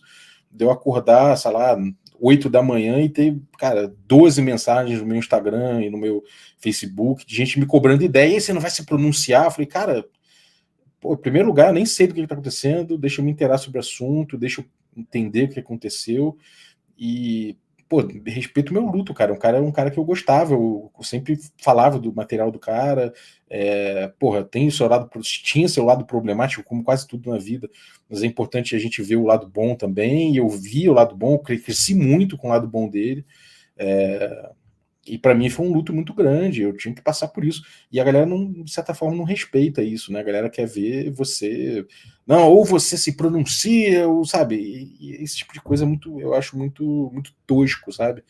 E eu fiquei de luto. E eu acho que quem me conhecia sabia que eu nunca me furtei em exercer crítica sobre esse lado ruim da comunidade old school, da comunidade do RPG, enfim.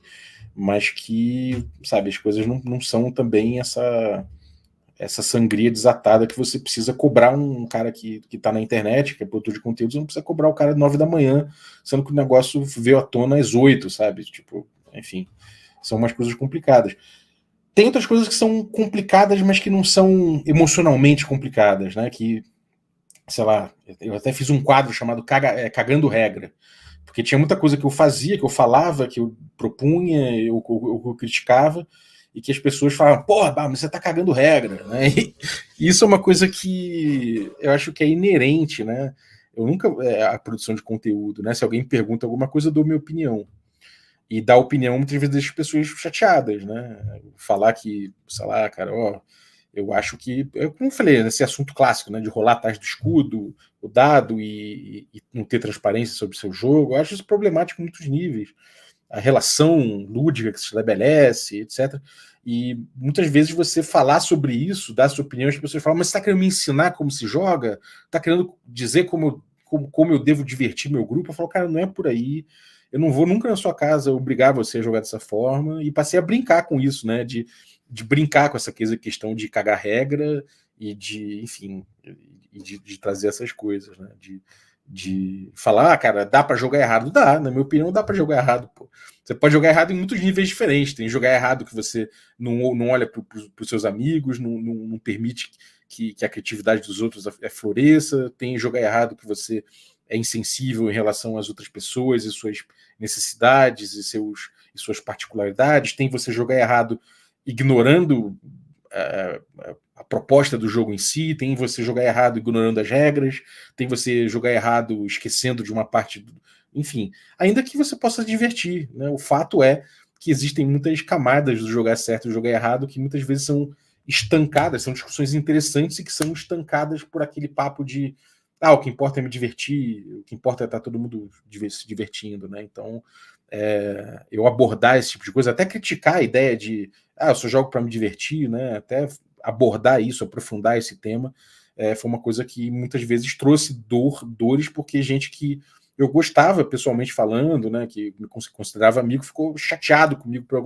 porque eu abordei de determinada forma aquele assunto, né? Então, com o tempo você vai criando uma casca em relação a isso, você vai ficando não mais insensível, mas você vai entendendo que tem certas coisas que realmente é um problema da pessoa, sabe?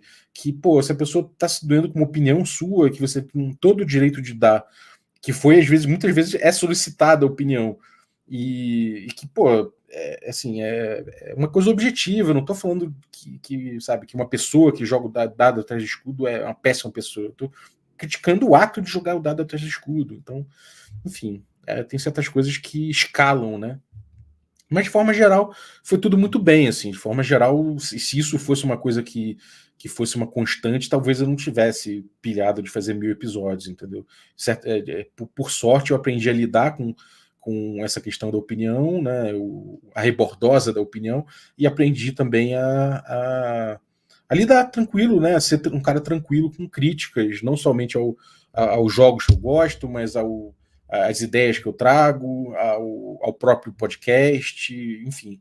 Acho que lidar bem com crítica e com pensamento diverso é o mínimo que eu posso fazer, entendeu? Então, e dar espaço, né? Dar espaço para outras pessoas, outras opiniões, outros pontos de vista, gente que precisa de mais espaço, enfim. Acho que esse tipo de coisa é fundamental. E, bom, a gente falou das partes que doem e das partes legais, divertidas, você sentiu bem, você recebeu um feedback, você falou, meu, mandamos bem, foi legal. Eu vi que teve de uma pessoa que teve depressão, que falou do Café com Dungeon, né? A gente falou do ruim, vamos falar também do bom, né? E esses momentos que te davam força, empolgar, sei lá.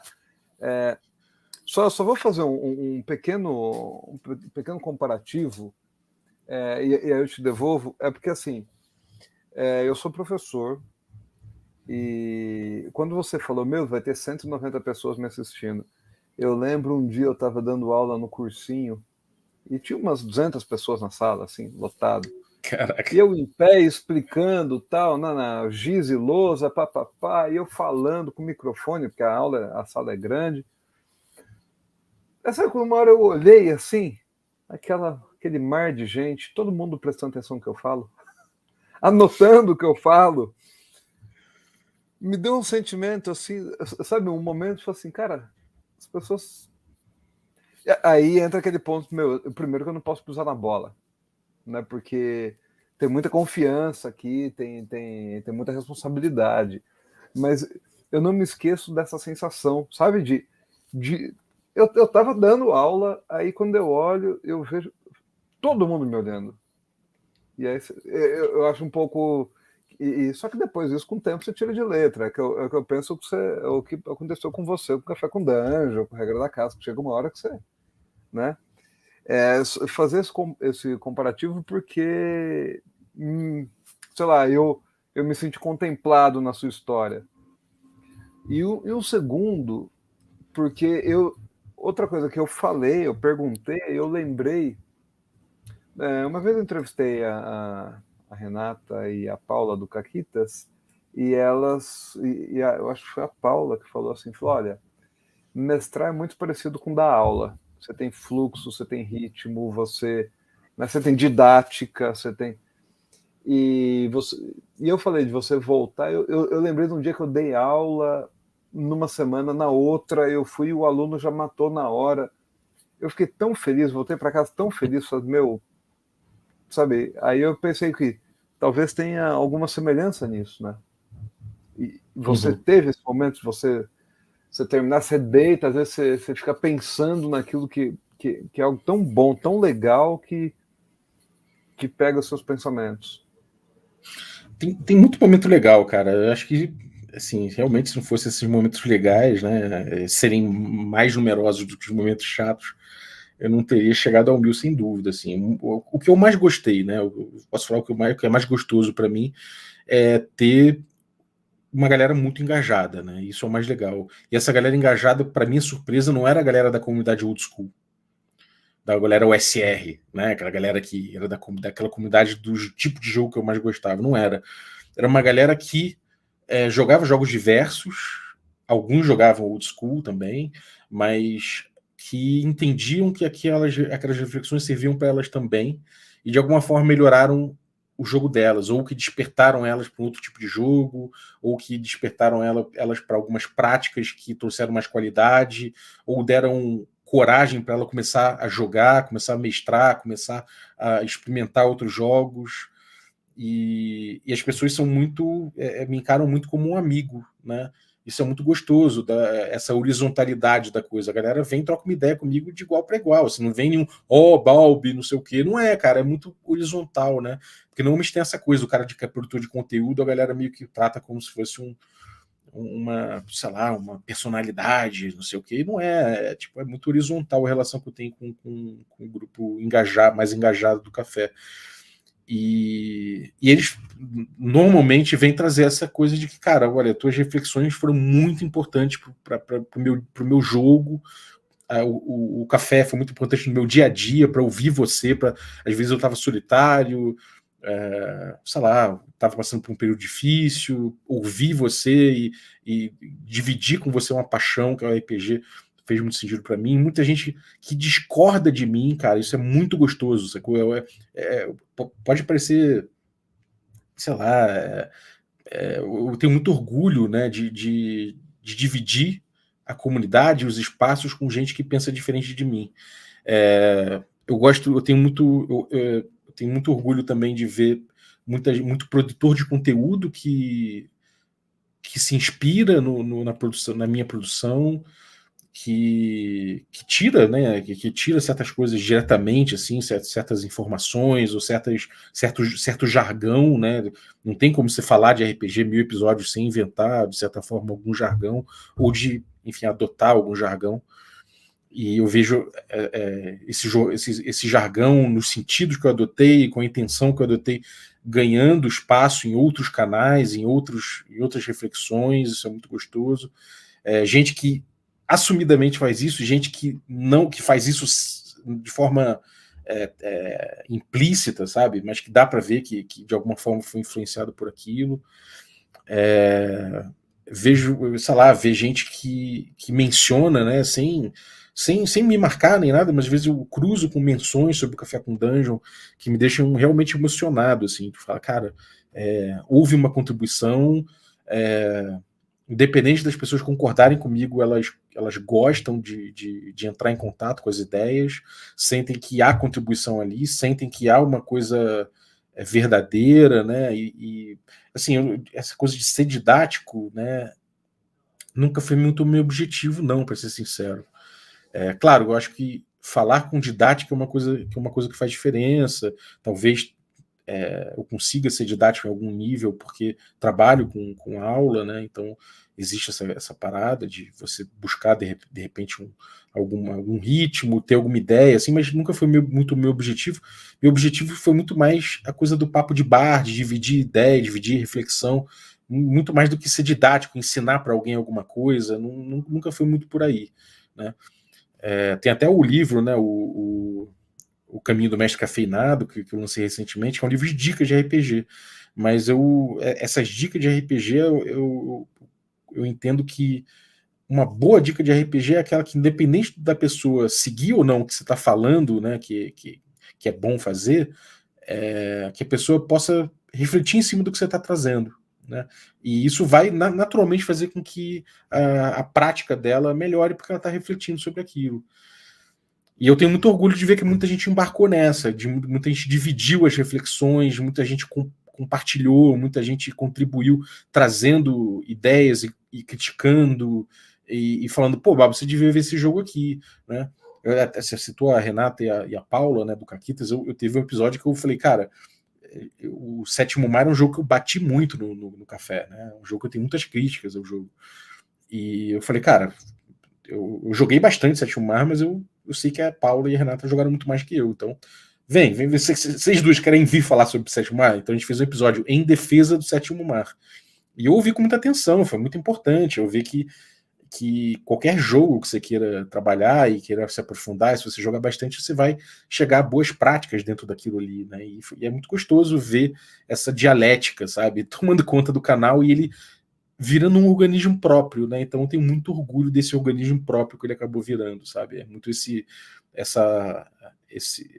ambiente de discussão, de crítica pacífica, uma crítica muitas vezes tem emoções, mas que é muito respeitadora das opiniões diversas, sabe? Eu acho isso muito, muito gostoso de ter sido criado em torno do Café com Dungeon, sabe? Então, tenho muito orgulho de todos os amigos que eu fiz nesse processo, né? Fiz muitos amigos. Tanto gente que veio participar do podcast, trazer jogos, tanto de gente que é apoiador e que passou a trocar ideia diariamente no grupo de assinantes ou no Twitter e nas redes sociais. Então, tenho muito orgulho disso, cara, muito mesmo. E concordo total com o paralelo.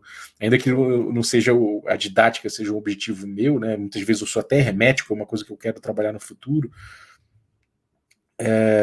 Certamente tem essa questão de você, de alguma forma, você comungar com as pessoas, né? Você está num espaço intelectual, abstrato, sei lá, e às vezes você chegar e comungar. Ou às vezes num aspecto bem prático também, mas a pessoa fala, pô, tá aí, vou experimentar essa coisa e trazer a resposta, sabe? Debater em cima. Então, comungar em cima das ideias eu acho muito gostoso e certamente aconteceu muito no café.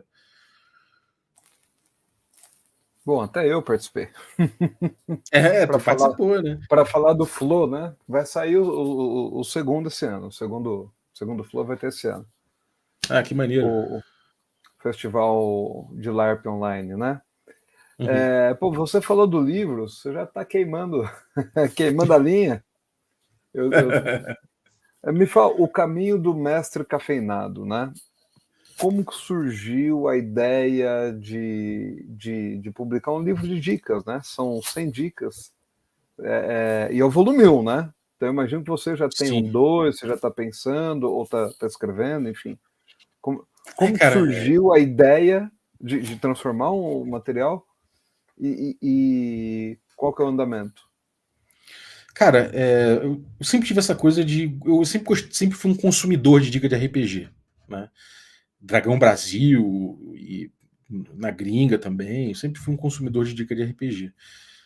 E eu sempre tive uma ideia do que era uma boa dica de RPG e o que era uma dica de RPG que eu não gostava. A boa dica de RPG é aquela que me causava reflexão, concordando ou não com a solução que o cara tinha dado. Né? E com base nisso, antes do Café com Dungeon mesmo, no meu Twitter pessoal, eu criei uma hashtag chamada Mestrando RPG e por dia eu botava 3 dicas, sei lá. E o objetivo era causar reflexão mesmo. E a parada deu uma certa bombada, né? Dentro do meu nicho, dentro das minhas limitações de alcance, mas deu uma bombada dentro do que normalmente eu produzia no Twitter. E ficou lá, ficou um monte, tem um acervo imenso lá de dicas, algumas que com o tempo eu vinha concordar menos, outras que acho que cresceram com o tempo, mas o fato é que tem um monte de dica, tem outras tantas que ficaram guardadas que eu não cheguei a publicar, mas tem um monte. Aí eu sempre troquei ideia com a galera da New Order, né? A gente é brother, né? O Anésio, o Manjuba e tal. E um dos papos que aconteceu foi de, cara, tem muita dica aí, a gente podia lançar um livrinho, né? Tem esses livrinhos que a gente compra, tipo Minutos de Sabedoria, sabe? Que a gente tem na gôndola da livraria quando vai embora, e a gente passa e fala, tá baratinho, vou pegar isso aqui. Eu queria fazer algo nesse modelo, até brincar com isso, né? De coach, né? Tem até uma dica que eu falo, estenda um tapetinho num lugar confortável, deite ali, respire fundo e repita com você mesmo. O mestre não é o único responsável pela diversão do grupo, sabe? Umas coisas assim. Então, eu acho que a partir dessas dicas a gente resolveu organizar junto, né, com a galera do New Order e lançar, né, botar com uma dica por página, lançar 100, eventualmente lançar o mais 100, depois mais 100, fazer vários volumes e brincar com essas dicas, né, com esse formato de dica que eu acho que o foco sempre me encantou mais, quando aquela dica me fazia ficar mastigando aquela ideia, né, mesmo concordando ou não, eu ficava ali, lia dica, parava de ler, botava o livro de lado e ficava, caramba, olha só, meu jogo, devia ter feito assim, devia ter feito assado. Então eu resolvi traduzir isso nesse formatinho, né, então um formato A6, um livro pequenininho, fiz a capa, fiz o projeto gráfico, eu sou designer, né, então podia adiantar essa parte toda, teve uma revisão rápida e teve as ilustrações também, que não foram as únicas partes que eu não fiz, ilustrações tem até aqui, ilustrações do Geraldinho, né, e a revisão da Suelen Rodrigues, né, então ficou um livrinho pequenininho, um livrinho quase de bolso, assim, formato A6, capa dura, ficou bonitinho. E, pô, eu fiquei muito feliz, cara. Eu nunca tinha lançado um livro mesmo, já tinha lançado vários zines e tal, mas livro mesmo nunca tinha lançado. E foi muito legal, cara, poder fazer esse projeto autoral, assim, né? Tem muita coisa que são ideias que eu gosto de poder compartilhar, sabe? Eu acho que são coisas que são reflexões que ajudam qualquer pessoa. E tá pensando num volume 2 já ou não? Então, tem tanta dica acumulada, porque, tipo, agora que já tem um projeto gráfico, fazer volume 2, fazer volume 3, só vai exigir que eu coloque ali as dicas que faltam, dar um tapa, né, no formato da dica e tal, aproveitar o formato melhor e fazer os outros volumes. Não tem mais muito segredo, né? Eu ainda tenho bastante dica aí, então enquanto tiver umas dicas aí, certamente vai tendo mais volumes. Não sei quantos, mas pelo menos, no mínimo 2 vai ter. Não, legal. Agora eu queria falar sobre o Caves and Axes. Como que nasceu? Como que desenvolveu aí? Quando você falou que você fazendo playtest, está escrevendo com mais pessoas, sozinho. Contar um pouquinho desse processo aí. Cara, assim, essas investigações de jogo old school, né, do ciclo mais básico, né, o D&D original, a D&D primeira edição, D&D BX, né, mais ou menos até o D&D até 81 ali, você vê um ciclo pequeno, né, de 74 até 81 ali, mas eu fiz muita pesquisa sobre isso, debatia muito sobre isso, contribuí com muitas ideias, aprofundei muitas discussões que a comunidade, que eu sei que foi debatido pela primeira vez ali através de alguns impulsos meus, então tenho orgulho disso, de falar sobre isso. Muita gente engajou, né? Tem muita gente que torceu o nariz, né? Tem muita gente que odeia ver coisas novas sendo trazidas numa comunidade tão pequena assim e tal. Mas tem muita gente que gostou, né? Que comungou. Eu sei que até quem não gostou, de certa forma, comungou das novidades ali que eu trouxe, que era simplesmente, às vezes, uma questão de ver, né, outras pessoas de fora, trazer algumas ideias, ou você mesmo pesquisar e experimentar. Mas, enfim.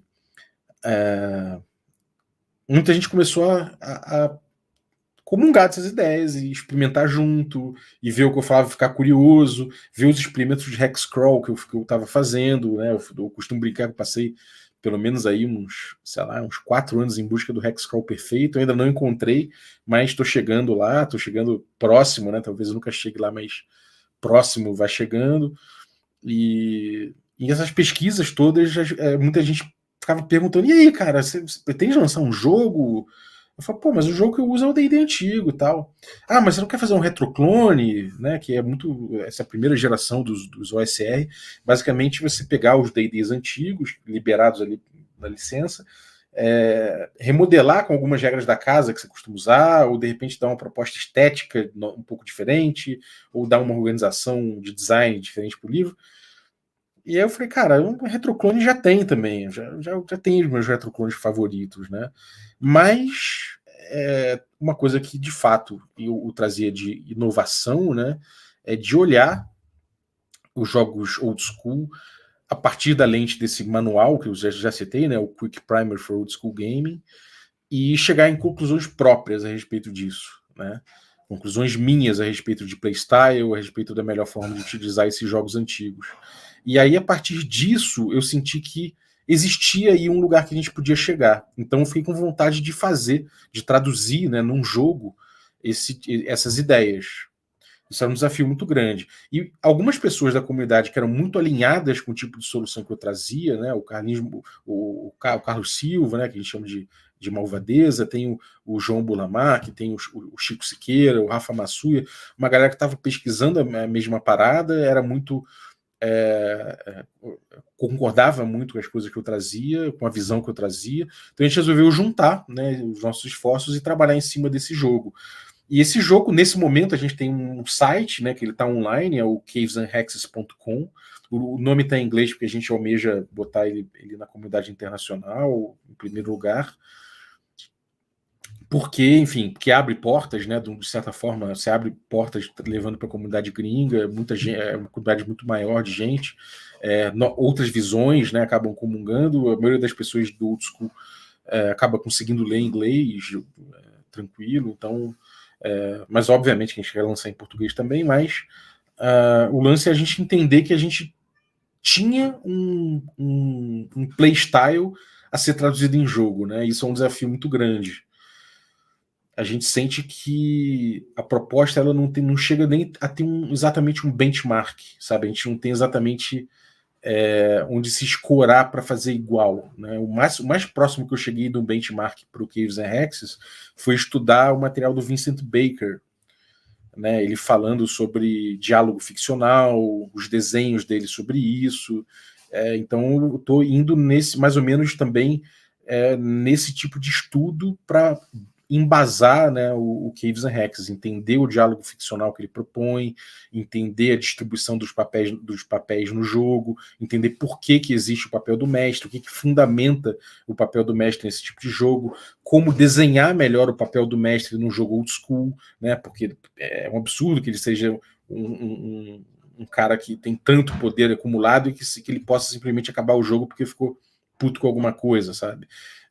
Enfim, é importante a gente delimitar esse poder, entender o fundamento da arbitrariedade do mestre, entender quando é importante ele arbitrar, por que ele arbitra, qual o papel das regras no jogo, entender o que é o jogo narrativo que o Old School propõe, o que é essa nossa visão a respeito disso, né? Que é muito alinhada com muitas críticas que a gente viu sobre D&D e sobre D&D antigo, inclusive, críticas da Forge, críticas de design geral, design de jogos e design mesmo, trazer questões relativas à transparência, por exemplo, a gente botar no texto que esse jogo não é jogado com dados atrás do escudo. Se desfaça do seu escudo. Esse jogo é para ser jogado às claras. Toda rolagem que você faz, você tem que dizer por que você está rolando esse dado, dizer qual o limiar dessa rolagem, negociar essa arbitragem com os jogadores. Isso é um momento importante, inclusive é um momento divertido, né, que a gente encara como um momento que pode ser potencialmente divertido no jogo e que vai trazer informação para o seu jogo, que a lógica da parada é indutiva e não dedutiva.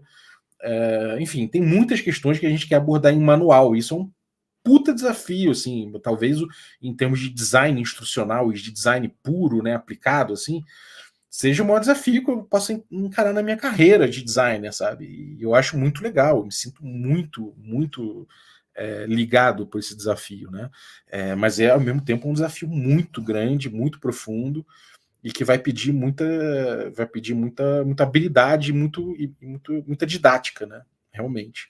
Então, eu tenho criado iconografia, tenho trabalhado jargões, tenho trabalhado conceitos e tentado enxugar eles a essência, sabe? Para ser bem claro, trazer boas práticas, trazer mais práticas, muitos exemplos, né? Então, essa escrita, ela é potencialmente um trabalho de muitos anos e vem sendo um trabalho de muitos anos, né? E principalmente muito playtest. Então, a gente fez o playtest dessas dinâmicas com um jogo de como que a gente chama? Multimesas, né? Uma campanha aberta com o mundo persistente, explorando uma mega dungeon. Então teve mais de 100 jogadores participando desse projeto, mais de 5 mestres, muita gente experimentando isso. Depois a gente fez o Treta de Porto Príncipe, que teve mesa aberta também, teve outros grupos participando, mas um pouco menor, que é explorando dinâmicas de cidade.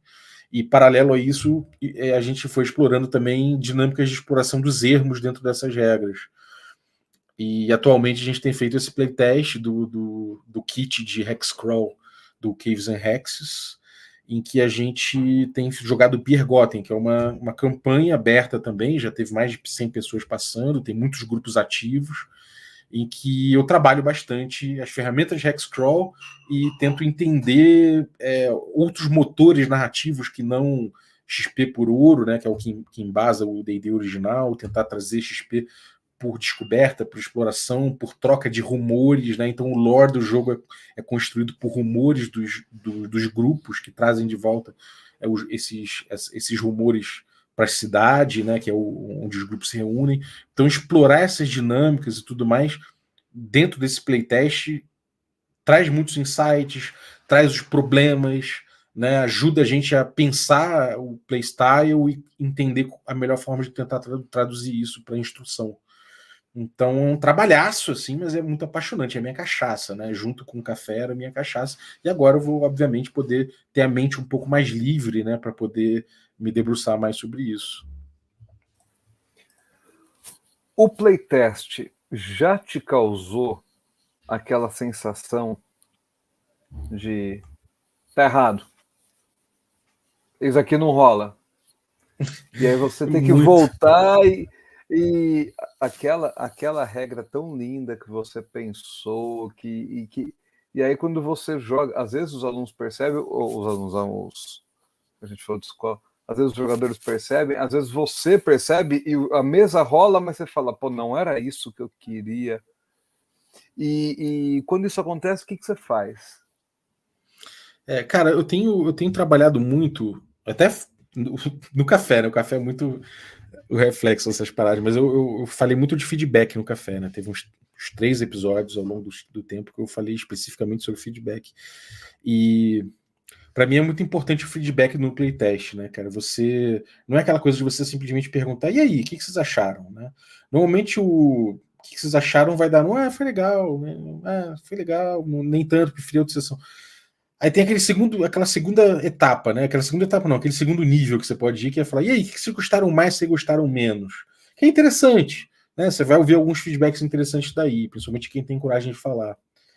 Mas o mais legal é quando você chega e você fala, então, o que vocês acharam do jeito que eu descrevi determinada coisa, em determinada interação? O que vocês acharam dessa regra? O que ela imprimiu? Ou o que vocês acharam disso aqui? Vocês preferiram não usar? Por que vocês não usaram? Sabe, esse tipo de coisa? E isso me trouxe muito insight interessante que me levou a mudar muita coisa.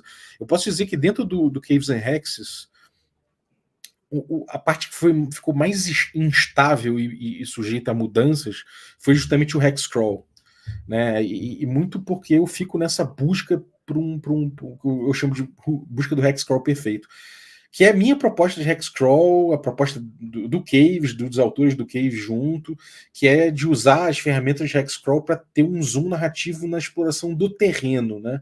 Fazer as decisões de navegação no terreno serem significativas, né? Você dá significado às opções dos jogadores em se eles vão atravessar um rio, ou se eles vão continuar o rio, ou se eles vão tentar trafegar leve sem armadura, ou se eles vão tentar vão botar armadura para viajar mais seguros, mas mais lentos, tentar trazer esse tipo, significado para esse tipo de decisão, né? de uma forma com bastante zoom narrativo. A proposta é muito essa. E eu testei muita coisa. Muita coisa. Foram mais de 12 versões de um set de ferramentas completamente diferente um do outro. Né? E com o tempo eu vim sentindo que algumas coisas foram estabilizando. Né? Até que a gente parou para fazer o Biergotten. Felizmente, um amigo meu, Pedrinho, entrou no Biergotten junto e ele trouxe uma pecinha que faltava às vezes para chegar numa fórmula que começou a ficar muito mais estável dentro dos playtests.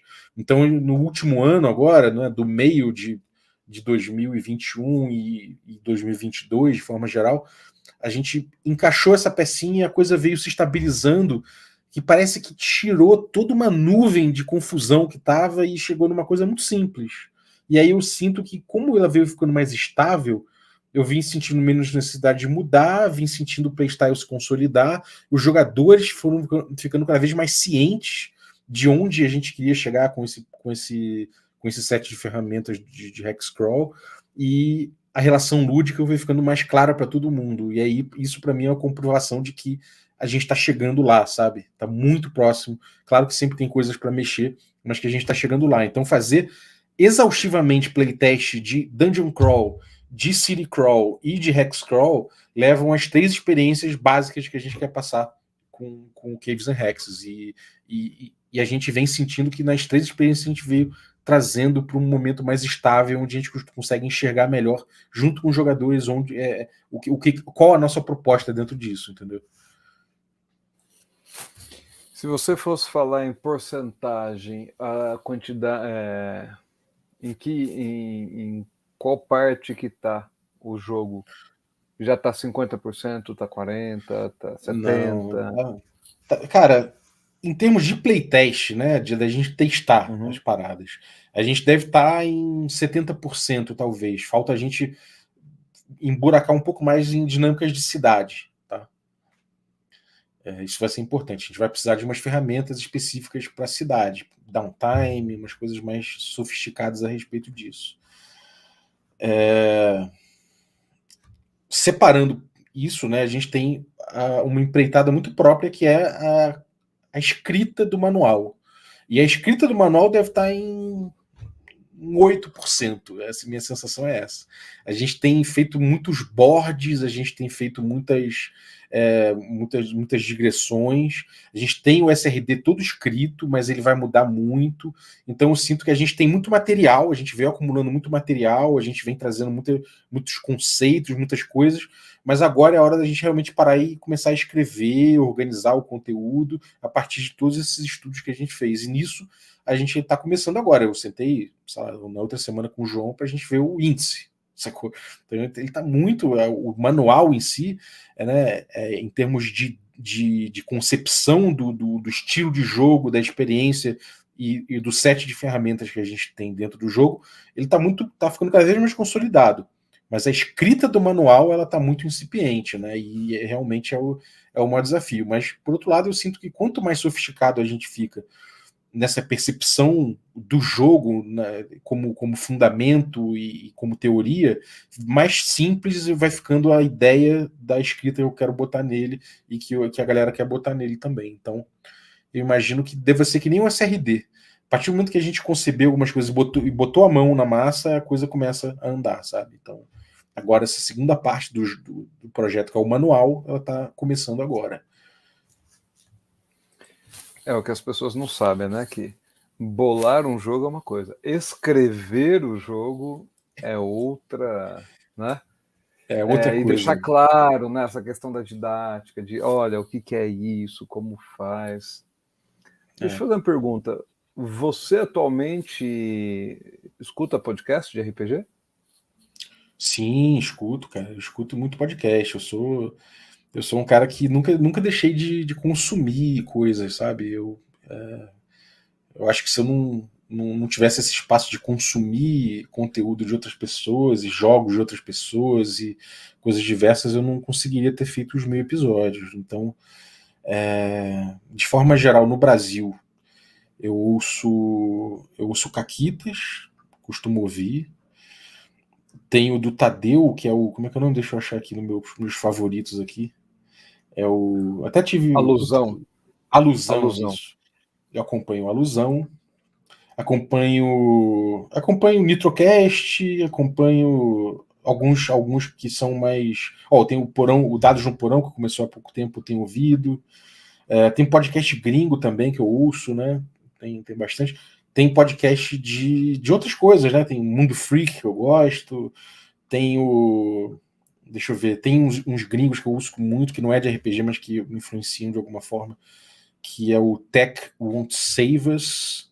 Tem outro que é o Rabbit Hole também, que é uma minissérie que eu acho muito interessante, que ele vê esses rabbit holes do YouTube, né? Ele busca ali como que surgiu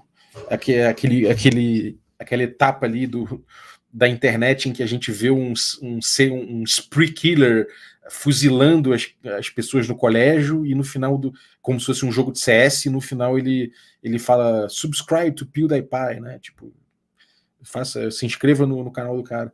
E aí ele consegue fazer a ligação desses rabbit holes e do pensamento de extrema direita, de como isso chega nos jovens, de como os jovens acabam mergulhando disso. E é um estudo muito bom, um podcast muito profundo que eu amo.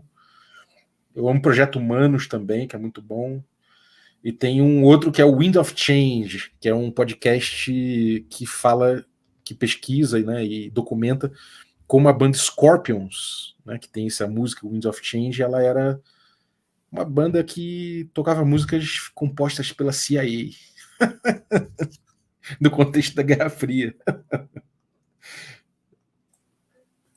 Caramba, não sabia disso, não. Cara, é surpreendente, cara, surpreendente. É. É incrível. Deixa eu fazer uma pergunta que você falou logo no começo, eu deixei para perguntar no final. Você falou que você passou por uma fase de odiar D&D. Que fase é essa? Me explica. Cara, o D&D, assim, quando eu era muito moleque, né, eu jogava D&D, não exatamente D&D, eu jogava, e é até discutível se é D&D ou não, né, mas eu jogava o que eu achava que era D&D, o que eu achava que eram aquelas estatísticas, aqueles desenhos, né, então eu brincava, né, com aquilo ali, com aquela caixa que eu tinha. E aquilo tinha uma influência muito grande de videogame, porque eu era um cara muito do videogame, um moleque que jogava muito videogame. Então, era quase em certos momentos ali, era quase sei lá, um Final Fantasy, você tá andando, de repente, aí fica um confronto, você fica rola dado, rola dado, rola dado, rola dado, acabou, vencemos. Né? Então, era um jeito pueril, né? Um jeito moleque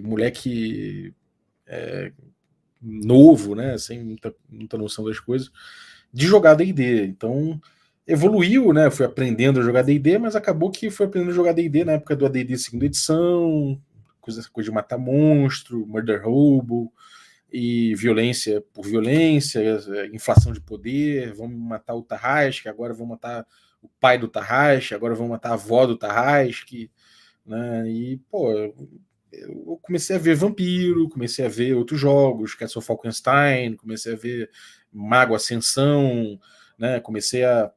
Entrei para faculdade, comecei a estudar, fiz faculdade de Direito, depois fiz Design, agora vou fazer Game Design, mas enfim.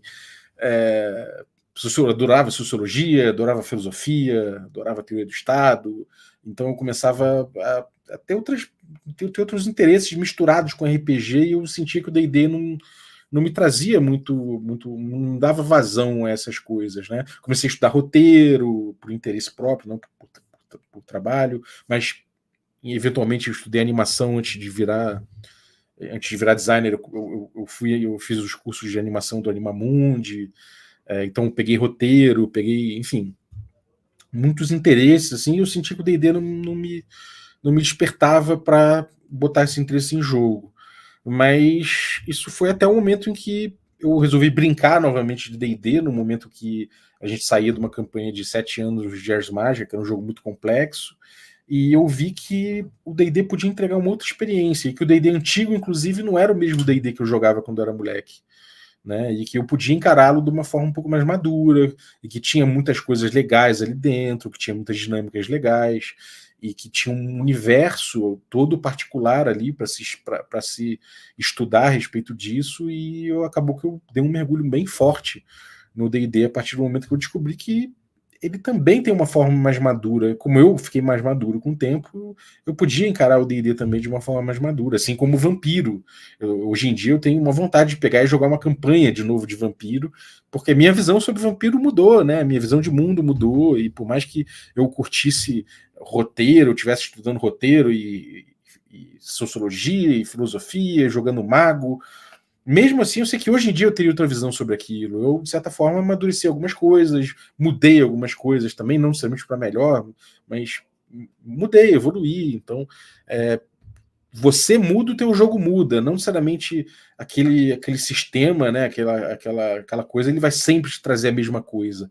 Né? Uma coisa que eu acho que é muito típica do RPG, por mais que o RPG tem na trajetória, né, na sua trajetória, assim, tentado se encarar como um produto cada vez mais, tentado ser pautado, né, pelo game designer como uma experiência mais reiterável e tudo mais, eu sinto que existe esse espaço, né, da mesa, do grupo, das pessoas, né, que é um jogo narrativo, nunca vai deixar de ter esse lado. E dentro dessa lacuna humana do RPG, né, que não é necessariamente o design da experiência, mas essa lacuna da prosa, né, da criatividade em conjunto e tudo mais, dentro disso você tem muita coisa interessante, né, você tem muita possibilidade caótica ali dentro disso. E então o ser humano, a pessoa que está usando, o grupo que está jogando, o diálogo que se constitui à mesa, varia, né? E o jogo vai variar junto. Você jogar, obviamente, Night Witches quando você tem 12 anos, certamente vai ser diferente de você jogar Night Witches quando você tem 40, né? Então, acho que você pode sempre redescobrir os jogos, né? Então, isso é uma coisa interessante.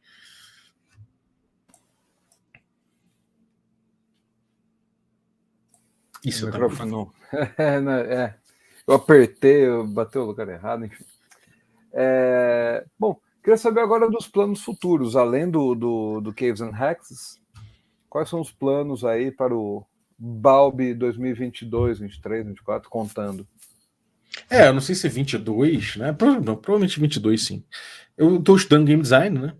Então, certamente aí eu vou ter muita reflexão aí para dividir. Tô louco para começar, começa agora na outra semana, então vai ser legal. Cara, assim, eu acho que eu quero aprofundar meu conteúdo, isso é a primeira coisa, né? Como eu falei, essa produção diária, né? Essa coisa da gente ser muito o jeito que a gente produz, né? O jeito que a gente produz pauta muito como a gente né? Como a gente faz as coisas, como a gente pensa as coisas, né? Um papo meio marxista aqui, mas não deixa de ser verdade, né? Então você produzir diariamente durante tanto tempo te leva a ser uma certa pessoa, né?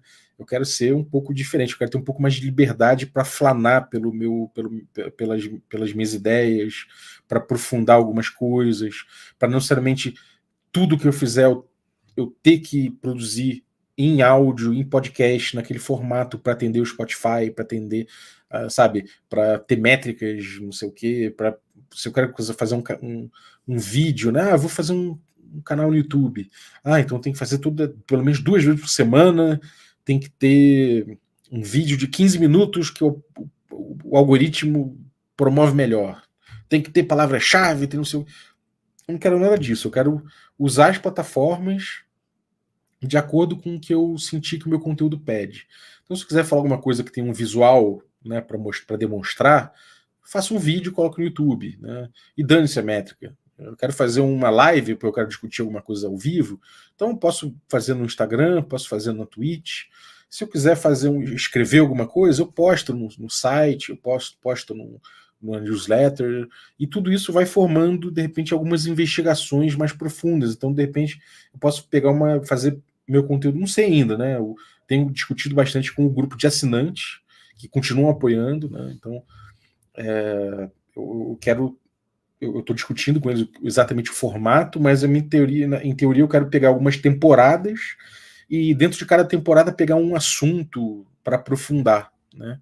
Então, de repente, sei lá, Quero entender mais sobre a agência do jogador.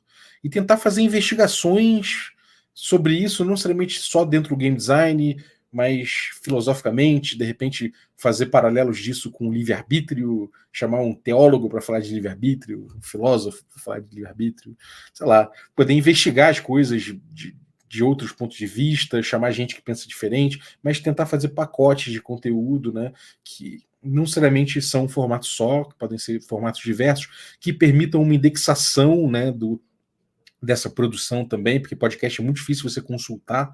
Se alguém pergunta, Balbi, quando você falou de agência de jogador, qual é aquela tua concepção lá de agência de jogador? Eu falo, pô, cara, tá em tantos episódios, sabe? Então, ter, de repente, uma coisa escrita que as pessoas possam consultar, que eu mesmo possa entender um recorte de como eu pensava naquela época sobre determinado assunto, né? Muita gente pede, tem que ter um glossário do Café com Dungeon. Eu falo, cara, eu não quero fazer um glossário, porque vai me engessar, sabe? Eu nem quero, nem tenho pretensão acadêmica com Café com Dungeon, nem com a minha produção de conteúdo, mas eu quero poder pegar alguns recortes, né? Pra eu falar, pô, já pensei isso aqui naquela época, hoje em dia eu penso diferente. Então, ter coisa escrita ajuda, ter vídeo indexado de alguma forma, poder gerar texto. Então, assim, na prática, né, as coisas convergem para eu criar um site do Café com Dungeon, organizar o podcast lá, indexar melhor o podcast, fazer o podcast ficar mais pesquisável, junto dele abrir espaço para eu poder botar textos, para eu abrir para colaboração, para eu poder trazer vídeos eventualmente, sem me preocupar com plataformas, com atender as plataformas, para trabalhar para as plataformas. Eu não quero isso, não quero essa noia. Eu quero fazer no meu ritmo, aprofundar do jeito que eu preciso, de acordo com usando a plataforma que fizer mais sentido para cada conteúdo e indexar essas coisas num site. Eu acho que talvez o caminho para o futuro vai ser esse. Bom, estamos ansiosos. Já estamos ansiosos. Muito bom. Você falou de livre-arbítrio, e eu já pensei que, bom, se você quiser um tema interessante para discutir de livre-arbítrio, não é jogo, mas é teatro, é o Édipo Rei, né? Édipo é a história do cara que, tentando fugir do destino, ele acaba, né, realizando o destino. Então, a ideia grega de destino, né? Que destino é o que vai acontecer. Acabou, amigo. Vai e aí toda a discussão de o quanto que o destino só se realiza porque você lutou contra ele, né? Uhum. Você tentou fugir, e ao tentar fugir, você cria todas as condições para que aquilo se realize. Enfim, é só que você falou, me veio na cabeça. Tem muita discussão, né, cara? Tem muita discussão. Por exemplo, o Café com Dungeon acabou e eu lancei um episódio falando de direito e RPG. Fiz paralelos entre a Common Law e jogos pautados no desafio, muito mais pautados no desafio, e a lei romana, né, com jogos que tem uma lógica mais de um processo dedutivo. Enfim, eu não sei nem se procede tanto, porque eu não tive tempo de aprofundar, mas foram coisas que surgiram na reflexão, nos episódios que eu ligava o microfone e saía falando. E, pô, eu quero aprofundar isso um dia, quero ver se procede, quero de repente chamar o cara e falar, você tá viajando, larga isso. Mas só de levantar a discussão, eu acho que já pode ser uma coisa que é interessante, né? Então... Sim. Eu acho que é isso. Tem alguma coisa que a gente deixou de lado? Você queria falar, comentar? Cara, acho que no mais sei lá, agradecer, cara, agradecer você pelo espaço, agradecer para a comunidade, agradecer a comunidade de RPG de forma geral, que abraçou bastante o podcast, que participou de muita coisa, a galera indie, a galera das editoras, quem produziu o conteúdo, quem colaborou, quem apoiou, todos os amigos que foram formados no estudo, a galera das colunas, a Aline, o Sembiano e o GG e o Luiz do Jogo D20 que fizeram coluna lá também, o Boiedome que tem coluna de World of Darkness, o Guax que teve coluna do RPG Latam. Então, cara, assim, eu só posso agradecer todo mundo aí por essa diversidade, né, de visões, de pensamentos e de pessoas mesmo, né, diversidade de pessoas que tiveram Café com Dungeon e puderam contribuir com esse espaço, né? Então, pô, agradecer todo mundo, agradecer geral. É isso. Não, perfeito. Bom, obrigado por compartilhar um pouco sua história, né? Que segue, né? Segue o jogo. Segue o jogo, segue o jogo. Então aí vamos ver, quem sabe uma hora eu tenho chance aí de fazer um playtest do Caves and Axis. Bora, pô, vamos jogar um Hexcrawlzinho aí. Fechou. Eu nunca joguei, bom, desses novos, assim, eu joguei os antigos e tal, né? Mas. Tá convidadíssimo. Eu nunca joguei. Tá convidadíssimo. Vamos marcar. Dar uma sentadinha melhor na pandemia, a gente marca. Demorou. Bom. Demorou. Valeu, Haka. Um abraço. Até a próxima, um evento aí, quem sabe, né? A gente se Dimensão encontra aí. Offline tá aí. Falou, cara. É isso aí. Obrigado. Obrigado.